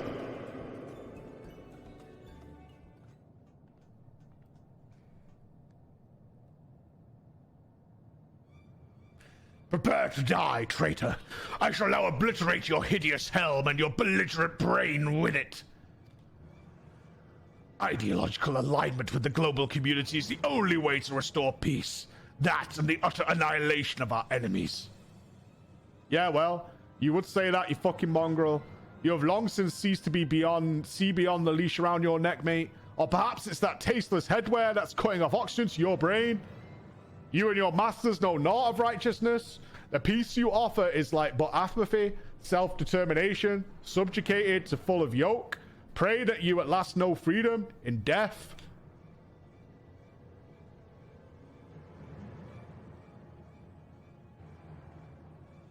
As you can see, it's not going as well as we had hoped. Data indicates that while the Corellians prospered materially under the global community, the anti-establishment freedom fighters fought back against the suppressive social conditions, leading to total annihilation of both civilization and star. Excuse me! It seems like both of you want the same thing! To put an end to this conflict and live happily ever after. Also, to murder each other. But that didn't turn out so well for you last time. How about you take a seat and talk this over?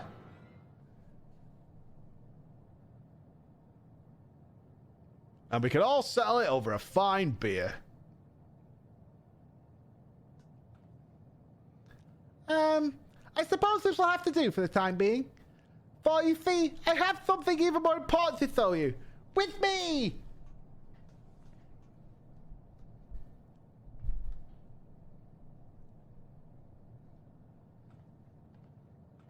They're fine now. You know what they need? Game of chess. Game of chess. Maybe a backgammon. Can you see it? Here, at the end of the universe.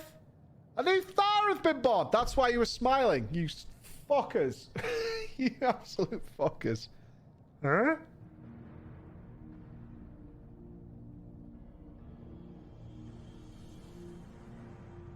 Furthermore, readings confirm that this unidentified star is composed of dynamists. With the Everthinger gone, Ultima Fools would no longer be doomed to despair. What kind of star? What civilization could have arisen out of the dynamists of this place? Oh, I shudder to think. That is precisely why this unit recommends eliminating potential threats immediately.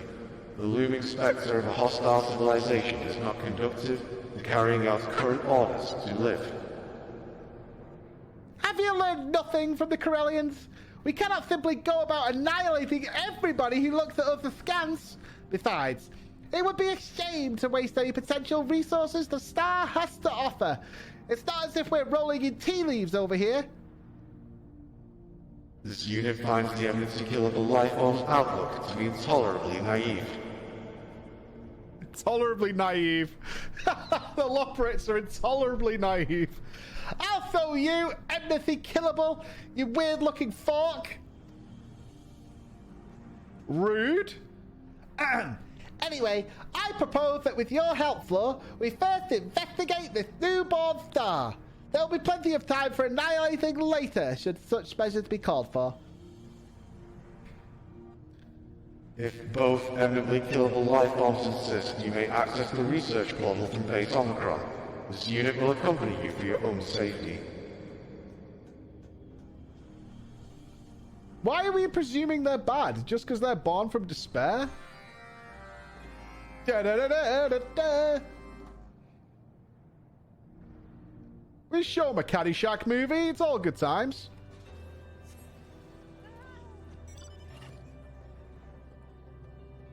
Oh yeah, a lot of people are born out of despair.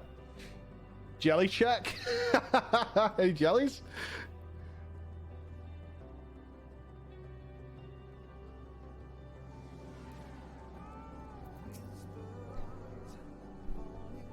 Beyond this portal, you will find a research area constructed for the purposes of collecting data on the new star. You may proceed with caution to the star from there. Colour me impressed! By Sigma 4, that is. It's the one that made all of this. Now look sharp, Forky. Forky?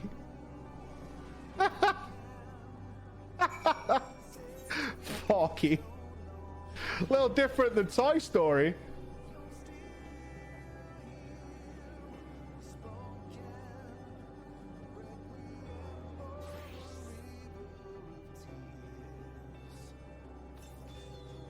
Portal to the new star?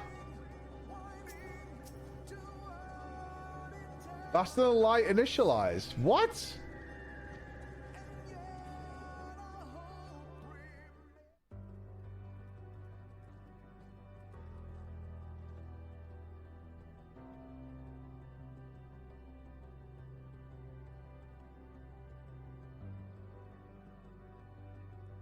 Oh.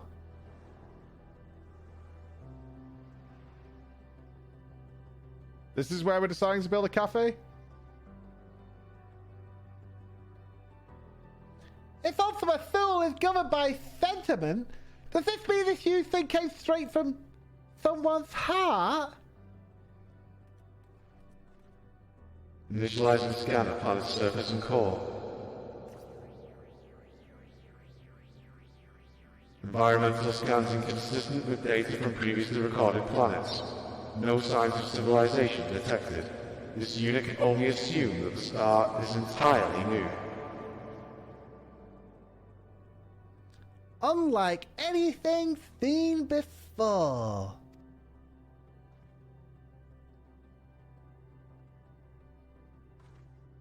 Emergency alert from last dregs. Beep boop boop beep boop boop boop boop boop boop blah. This unit will now transmit directly from Stigma 4. Emergency alert. Customers designated Patron 001 and Patron 002 resisting delivery of sustenance. Weapons have been drawn. Please advise. Resisting? What in the world did you serve them? As proposed by the flea-ridden manager, staff first attempted to provide patrons with locally rendered carrots. These were rejected as not food.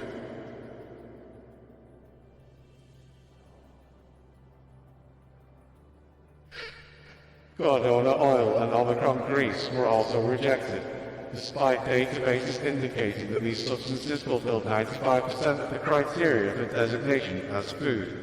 Words unsuitable for transmission also issued forth from patrons at this time. The torrents of verbal abuse activated the Cordona Guardian's moderation filters, causing it to set weapon systems to purge. All remaining units have withdrawn behind available cover. Projections indicate a 99.9783% chance of failure should further arbitration be attempted by current staff. Management support requested. I sort of expected this. Why don't we, After all, artificial carrots just aren't right. Where's the fresh and juicy crunch? Where's the slight aftertaste of dirt? perhaps they don't like carrots. Is a chance. I mean, I like carrots, but maybe they just want other things. Carrots are nice.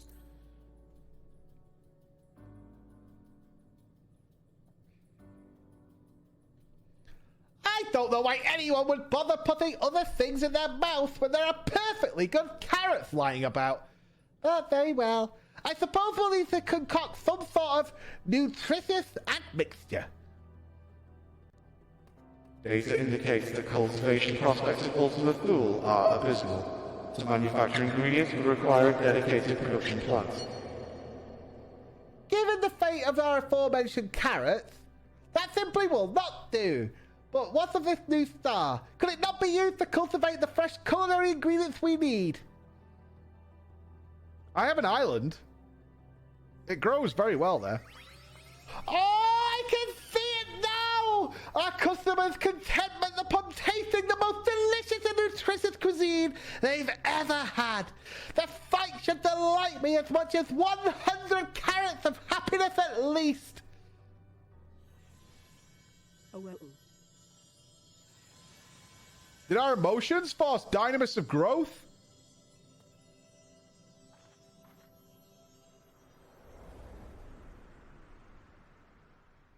Did our love of carrots furnish this place with life? Goodness me!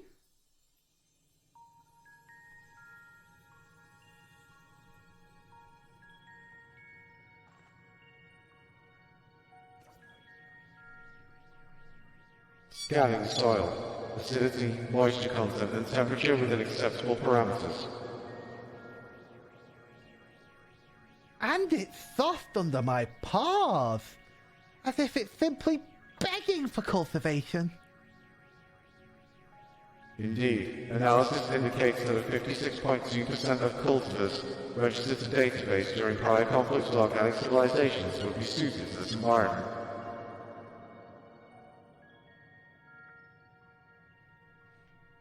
Did this star grant my wish? I suppose given the nature of this place, it's not unreasonable to believe that residual energies from Meteon's nest could have coalesced into a new star. Nor that such star would be susceptible to emotion as the rest of the dynamics around here. This theory is excessively convenient. But the data does not contradict it.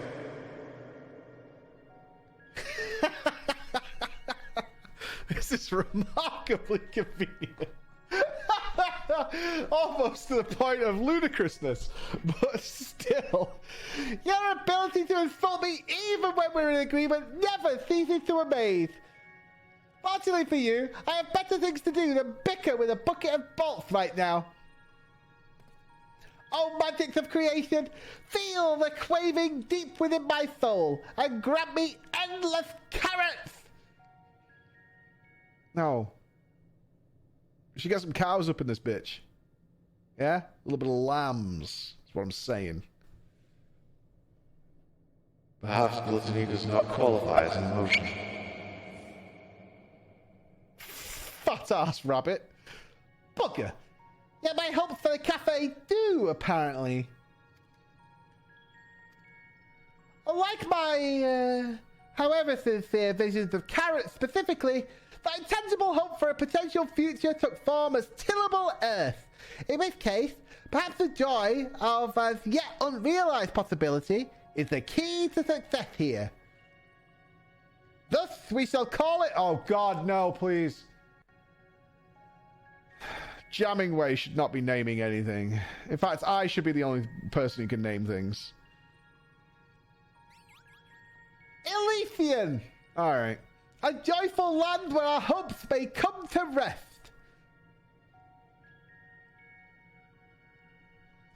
The mythology at work here remains alien to this unit, but the overexcited organism speculation has merit. Dynamism has been demonstrated to make the impossible possible.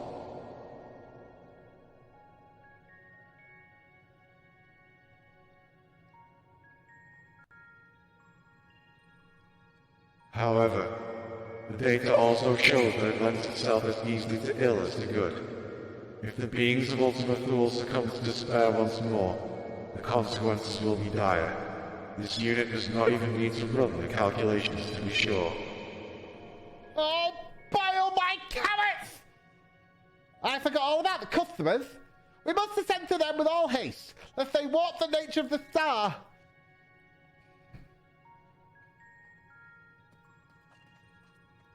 I kind of like where this is going. We're going to build a cafe that appeases and makes everybody happy.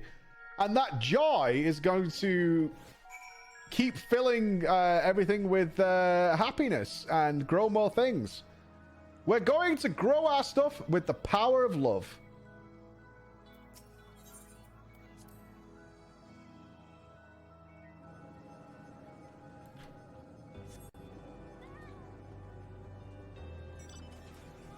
Is this teleporters there?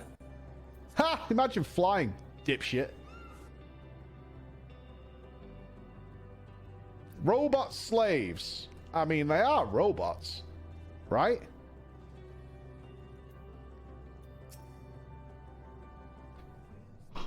They were built for a purpose. Please, if you'd just sit down for a nice calming cup of tea. As if I would fall for your ruse a second time, you little rabbit mate. That food you served us made me long for the days of chewing a boot in the trenches, you know what I mean? Deeply though it pains me, I must agree. That was the least palatable vegetable I've ever eaten. Wartime or no, if I die, my blood is on your hands. Heavens, we can't have that. We wish only to satisfy our customers, to bring them joy so they may never again fall to despair.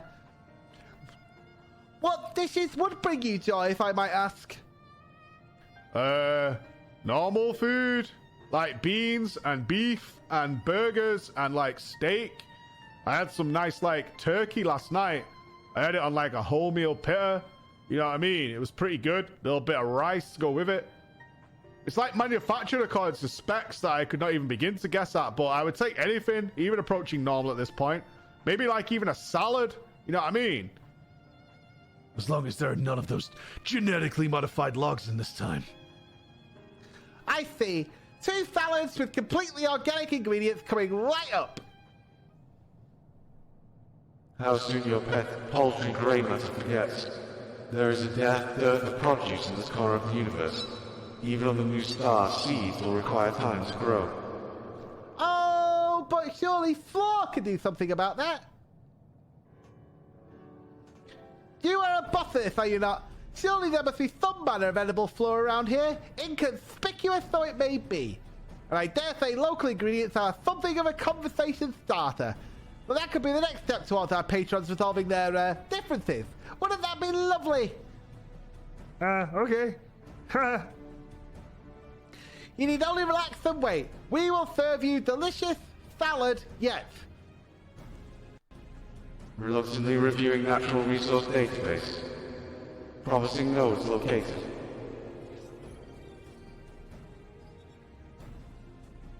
Onions growing in the Riatara area show acceptable nutrient composition. Database indicates they may also provide desired flavor in the impending salad.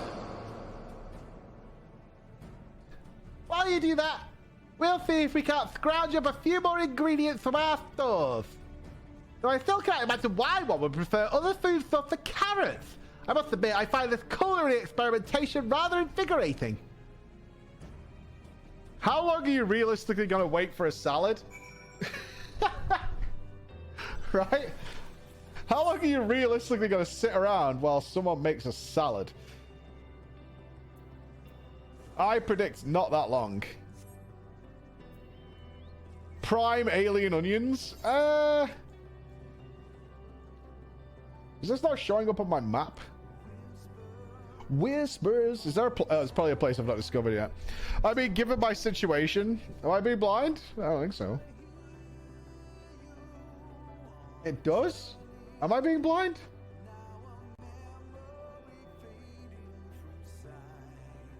Yeah, I can see it on the minimap. Clickers.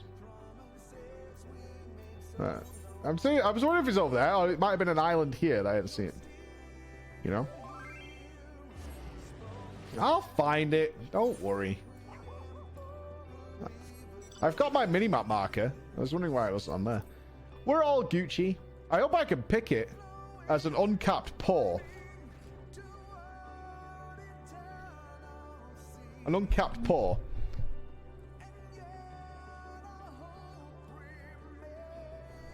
Riatara. I mean, I don't remember the names of the zones. No. I tried. What? I'm here. Wait. I can cap off this. I need to, hold on. Yep. It's that one, right? Gotta have my resources.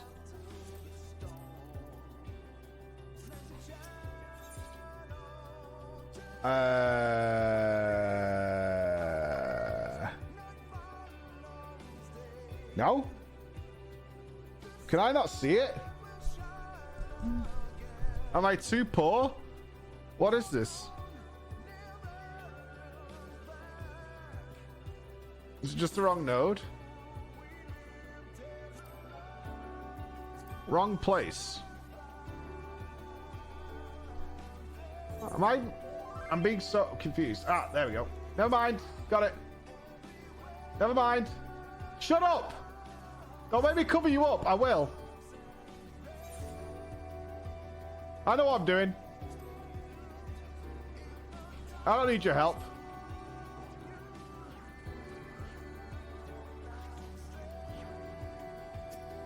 I had a minimap thing. It confused me. Right, onions. Oh. Dunzo.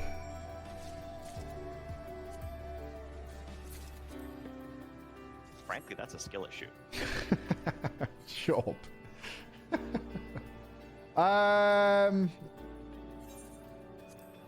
We go here and teleport is the fastest way.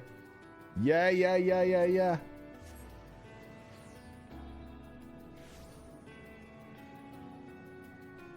Where's the warper from here? Merchant and Mender.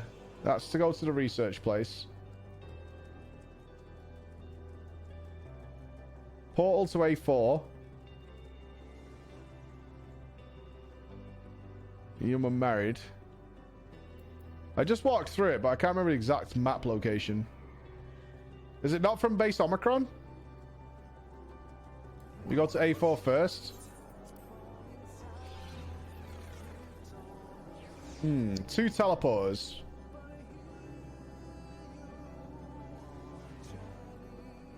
Alright, what is this?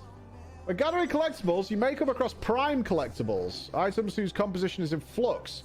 Prime collectibles items have reached maximum collectability, will on occasion yield exceedingly rare items from ethereal reduction.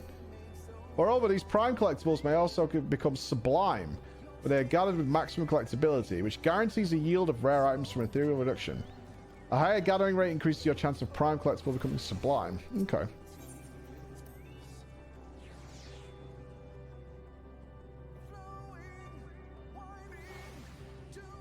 Not entirely sure this was faster, but probably is.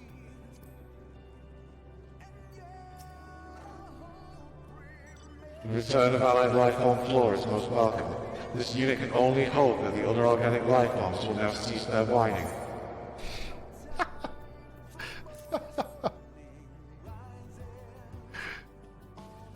Quality and quantity of provided ingredients exceed expected parameters. Yours, maybe. I knew Flo would go above and beyond. Now to put these greens to the test. Did we create a salad team? Did we do it?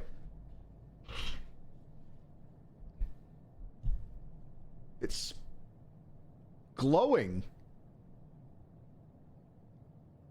Needless to say, I fear for my life, but now you've gone to so much trouble, I suppose we should try it. I don't think I'd eat a glowing salad. An astoundingly robust spectrum of flavor and texture. I was like unaware, mate, that food could possess such pleasant complexity, you know what I mean? Mass-produced dishes pale in comparison. Watch your tongue. The global community solved world hunger through automation, you know. You lot would have scurvy thrice over without it. Still, I must admit that the flavor is unique. Though we replicated a wide variety of cultivars in our factories, just as many were consigned to history. I see now what a loss that was. This is an appeal to having the freedom to choose what you eat, mate. Is there not? Though I recognize the validity of your, like, world hunger argument. Perhaps there is room for both perspective at this table. As this peculiar waiter observed, our haste to elevate one at the expense of others has not served us well in the past. Odd words to hear from a freedom fighter, but not wrong. That's the spirit! I'm certain you two have plenty in common, if you're willing to hear each other out. In the meantime, why not help us with the gardening? Releasing some of that pent-up energy that has you shouting at each other all the time. Think about it. It's honest, non-violent work, and the more you grow, the more new flavors you can experience. We have a patch of land on a new star that has your names on it. Well, your patron designated anyway. What do you say?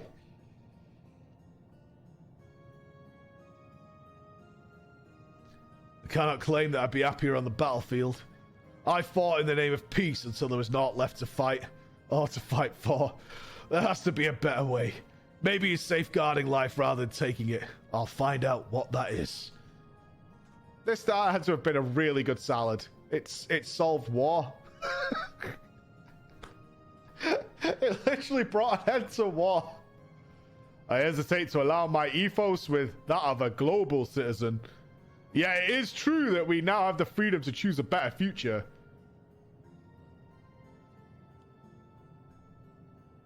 Very well. I'll put down my arms and travel a different path this time around. Then it's a truce. Let us plant those vegetables.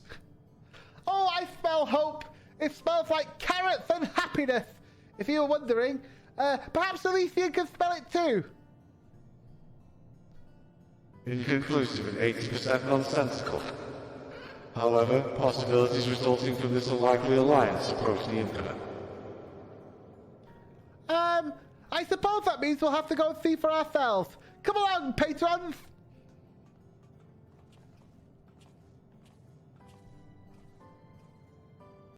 They didn't even finish the salads. They had like a bite of salad.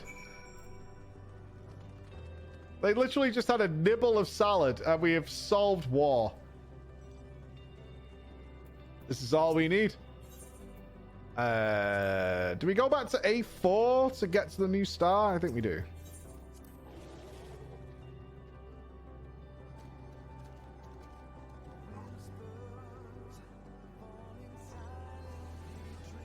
FF8 will be resuming once we've had a little look at the new stuff. Despite the small yet statistically significant chance of their being greeted by hostiles, the naive life form has sent Patron 1 and 2 ahead to release him. This unit suggests we make haste in confirming what effects, if any, their emotions have wrought on the star.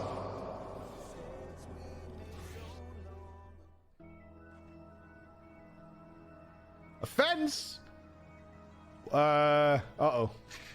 Oh, no. Oh, no! They're pillaging the land! Grape check.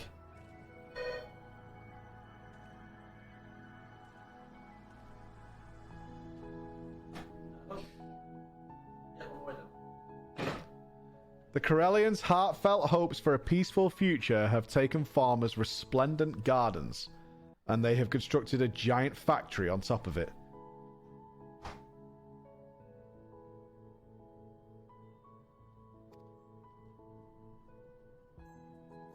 Nevertheless, much of the newborn star remains as unto a blank canvas.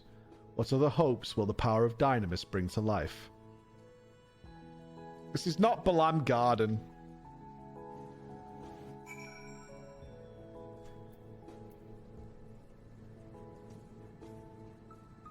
This is not New Island stuff. This is the tribal quests. We should play Factorio, like, for a day. I bet I could make an awesome island. An awesome factory. I've never played it. Satisfactory. I think it would drive people mad after like a day. It is very pretty.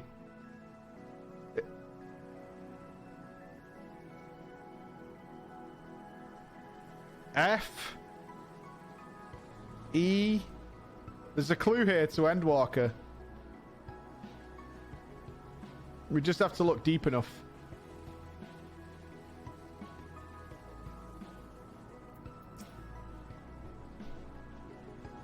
Dynamics-based alterations to the local environment exceeded all but the most improbable of projections. Data from the poor civilizations indicates the organic customers will be pleased with the vegetation available for consumption. This unit proposes a temporary retreat to A4 research to discuss future salads and salad-adjacent matters.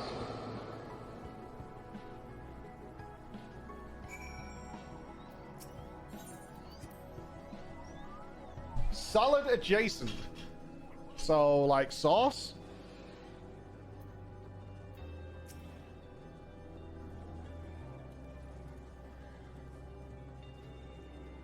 All management units are present. This unit will now run multiple cognitive simulations for Last Greg's future.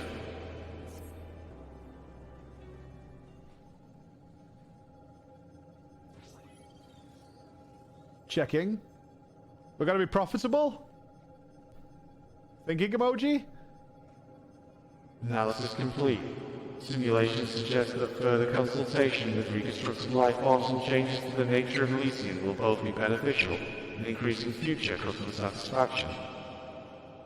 Overall friendly interaction appears key to the success of Last Dregs, which are vital to the ongoing mission to live. In other words, if we continue to value our patrons, our cafe will become an ever greater source of joy.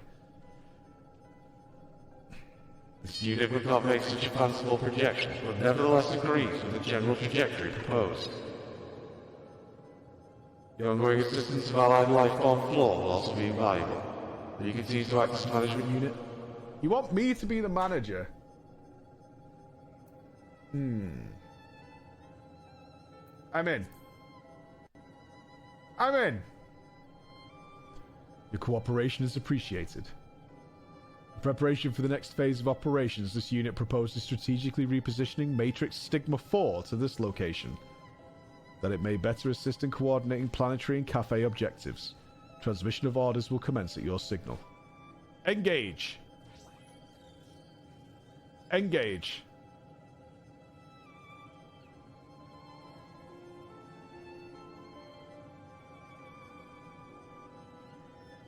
It still feels like an absurd place to put a cafe. Robots do what robots do. Oh, hi.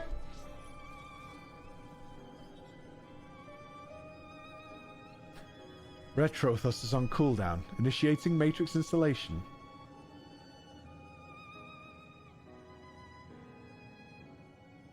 It is a lovely view. Speaking of which, we have one more installation to attend to. Hold still, N7000.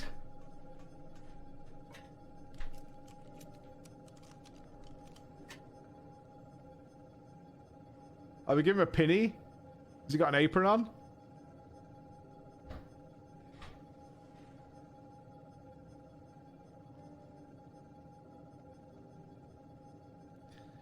That's not nice.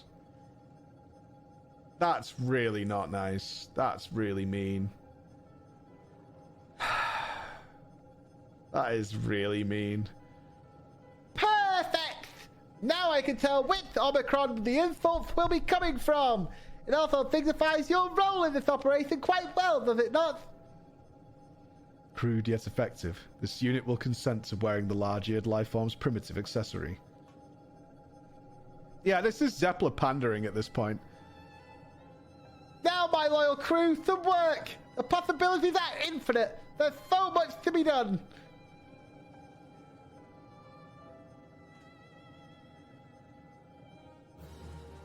This is absolutely Zeppler pandering. Oh, you think they, well, we should be able to see the vendor, right? Alright, we're friendly. Okay, good.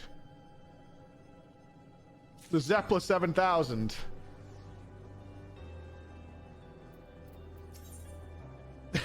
Why are you naked already? Why is any opportunity to be naked taken with such a plum? Right?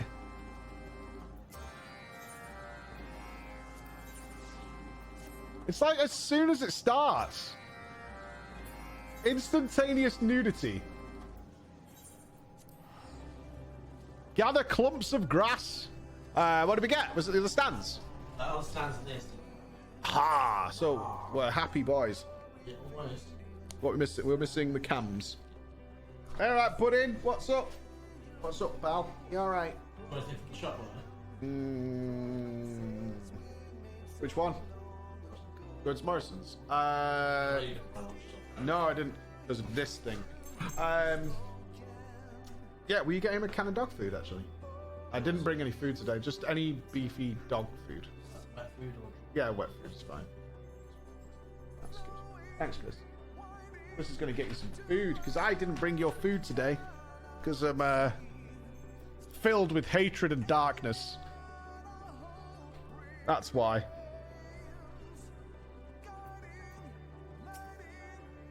Spread the word. Come and find us. Dinner for everybody.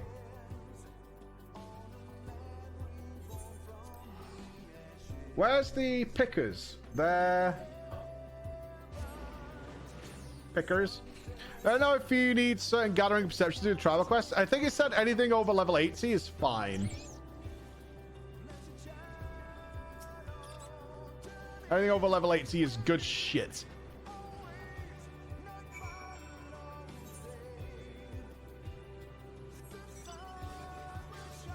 So whether he needs certain stats, I'm not sure. But on the quest notes, it said that.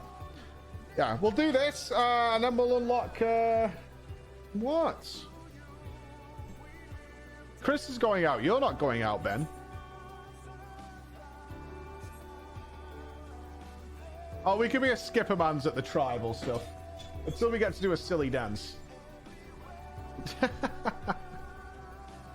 It's not home time, mate.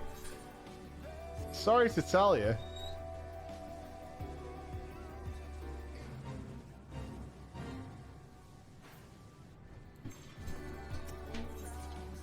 What am I getting? Withered grass. No.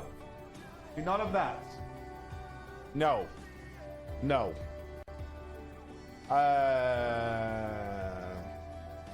Shit. I can't remember what the button was that you saw always press. Not that one. Is it this one? Alright, it's the multiplier, right? Is it Gatherer's Boon?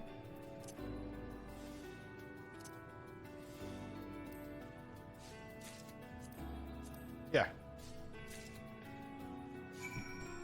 Probably doesn't matter for these.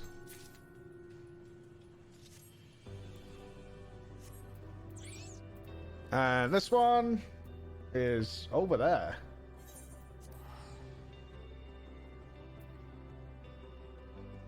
Yeah, but I get XP. I've still not capped. I'm still like half a bar off capping, so if I'm going to pick, I might as well gain the extra XP. While I'm here.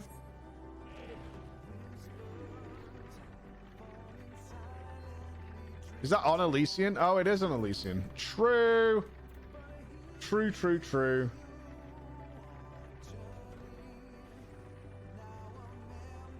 Big true.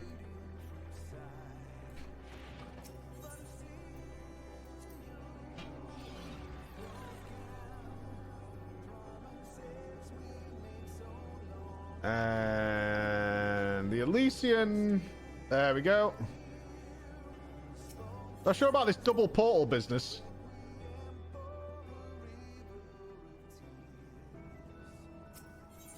Bottles of sweet nectar. Mmm.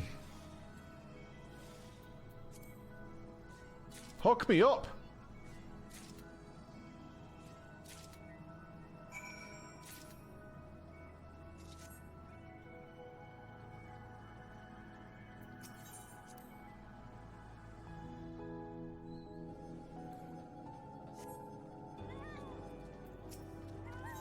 All done? No, you need something else. Thank you. Oh, we got a cap. Cappers? Mayhaps. Ooh, next quest.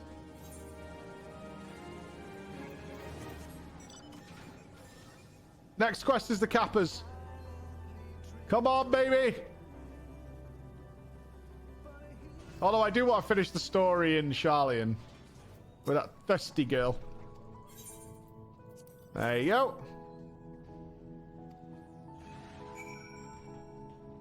And go back.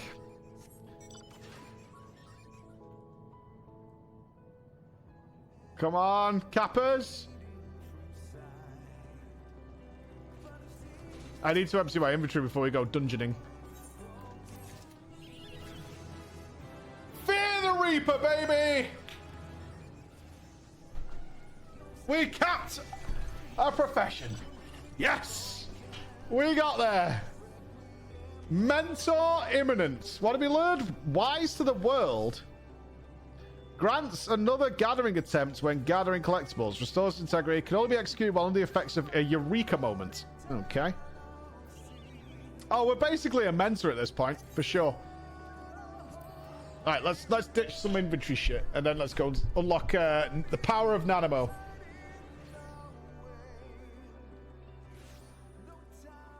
Oh, Jesus Christ, Ross.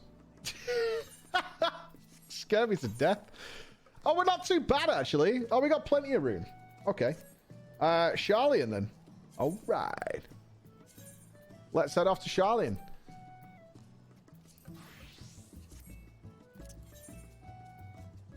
I'm pretty much clump in charge at this point.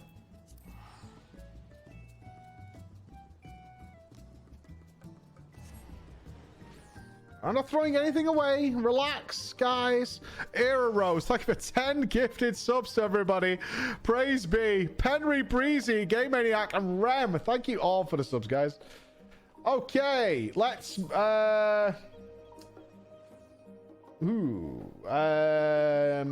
where's the guy? Was it an odd job? He was called Dommers or something, wasn't he? The fella. And then we got a cowards for the guy. Is it this dude down here? Is it odd job? Osman. God, there's crawlers all over the place. There's far too much crawling going on.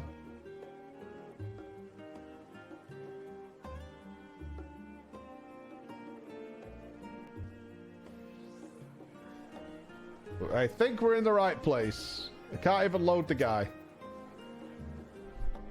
This looks good. Hello, how may I help you? You're the floor inspector, aren't you? I thought I recognized that heroic mien. How wonderful to meet you. Name's Osman. I'm a gleaner, as you may have surmised, mostly specializing in the collection of rare and curious books, and it would seem fate has brought us together. Am I using the right capture mode? Mayhaps not. Swappers. There we go. My work has given me an appetite for well-crafted stories, you see. But recently I've struggled to find any truly engaging material. So I thought to myself, self, why waste all this time bemoaning the lack of quality literature when you could be writing the exact kind of tales you enjoy? Which is why I'm so excited to be speaking with the vaunted champion. If I could convince you to share some of the minutiae of your adventures, it would lend my fiction an undeniable authenticity. Let me tell you about the time I was just starting out. Here's a story of the Dragon Song War you may not have heard. But when I stood beside the Resistance fighters Valamigo and later Dorma, there's a lot to consider when you visit another world, or the world of the past. Oh, that sounds more mysterious. Let's go with Shadowbringers.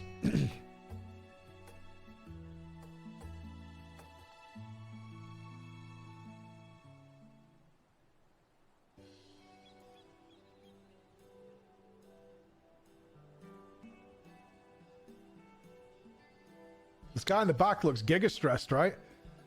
No work, no love, no girlfriend. Well, that was a complete... Osman, are you actually chatting? Scholar above, it's a miracle. And here I thought you capable of little more than grunts and sighs.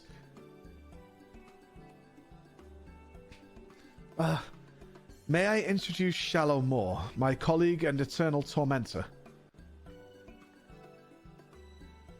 Oh, come on now. It's just a bit of playful banter. Tristan and I could use some good humor after failing to track down our quarry.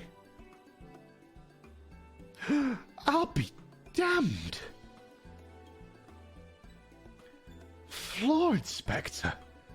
This is an honor and an incredible stroke of luck. You are the very person we've been searching for. If you will indulge me for a moment, I can explain the situation at hand. As you know, Charlian was charged in antiquity with fulfilling a sacred duty, a duty which kept the gleaners buzzing to and fro like angry hornets. Aye, we would complete one grueling list of procurements only to be handed yet another. Then again, the work was all we knew. We're having an F. Oh, we're in the red. Help! Help! Red internet signal. Oh my god! Floor's long-lost sister, Architecture Inspector, was in the game. Shut up. The Architecture Inspector. Are we good? It says red, but it says signal strength is good. Coming back. Yellow, green. Green. We're green. We're green. We're green. We're good. Okay, we look fine. We're good. We're good. Everyone relax. Looks all right. Checking. Nervous. Nervous. But now those days are behind us, the tasks have slowed to a trickle, and we find ourselves, well, strangely idle. Thus, the guild ship, in its wisdom, has forged a partnership with the Adventurers Guild. We now have a system in place where odd jobs from other countries can be funneled here to us at Charlian. The tasks they pass to us are, for the most part, naught your average gleaner cannot handle. There is one client, however, who has asked for you specifically. Oh, we're effing again. As the Adventurers Guild has no official presence in our city, we agreed to the odd job of facilitating that request. Think of us as their substitute Charlian branch, if you will. Come on! Come on! I wonder if the Twitch server's having trouble. Come on, Twitch server. Woohoo!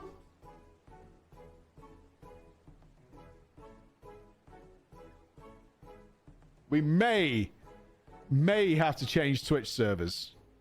Could get scary. Could get scary.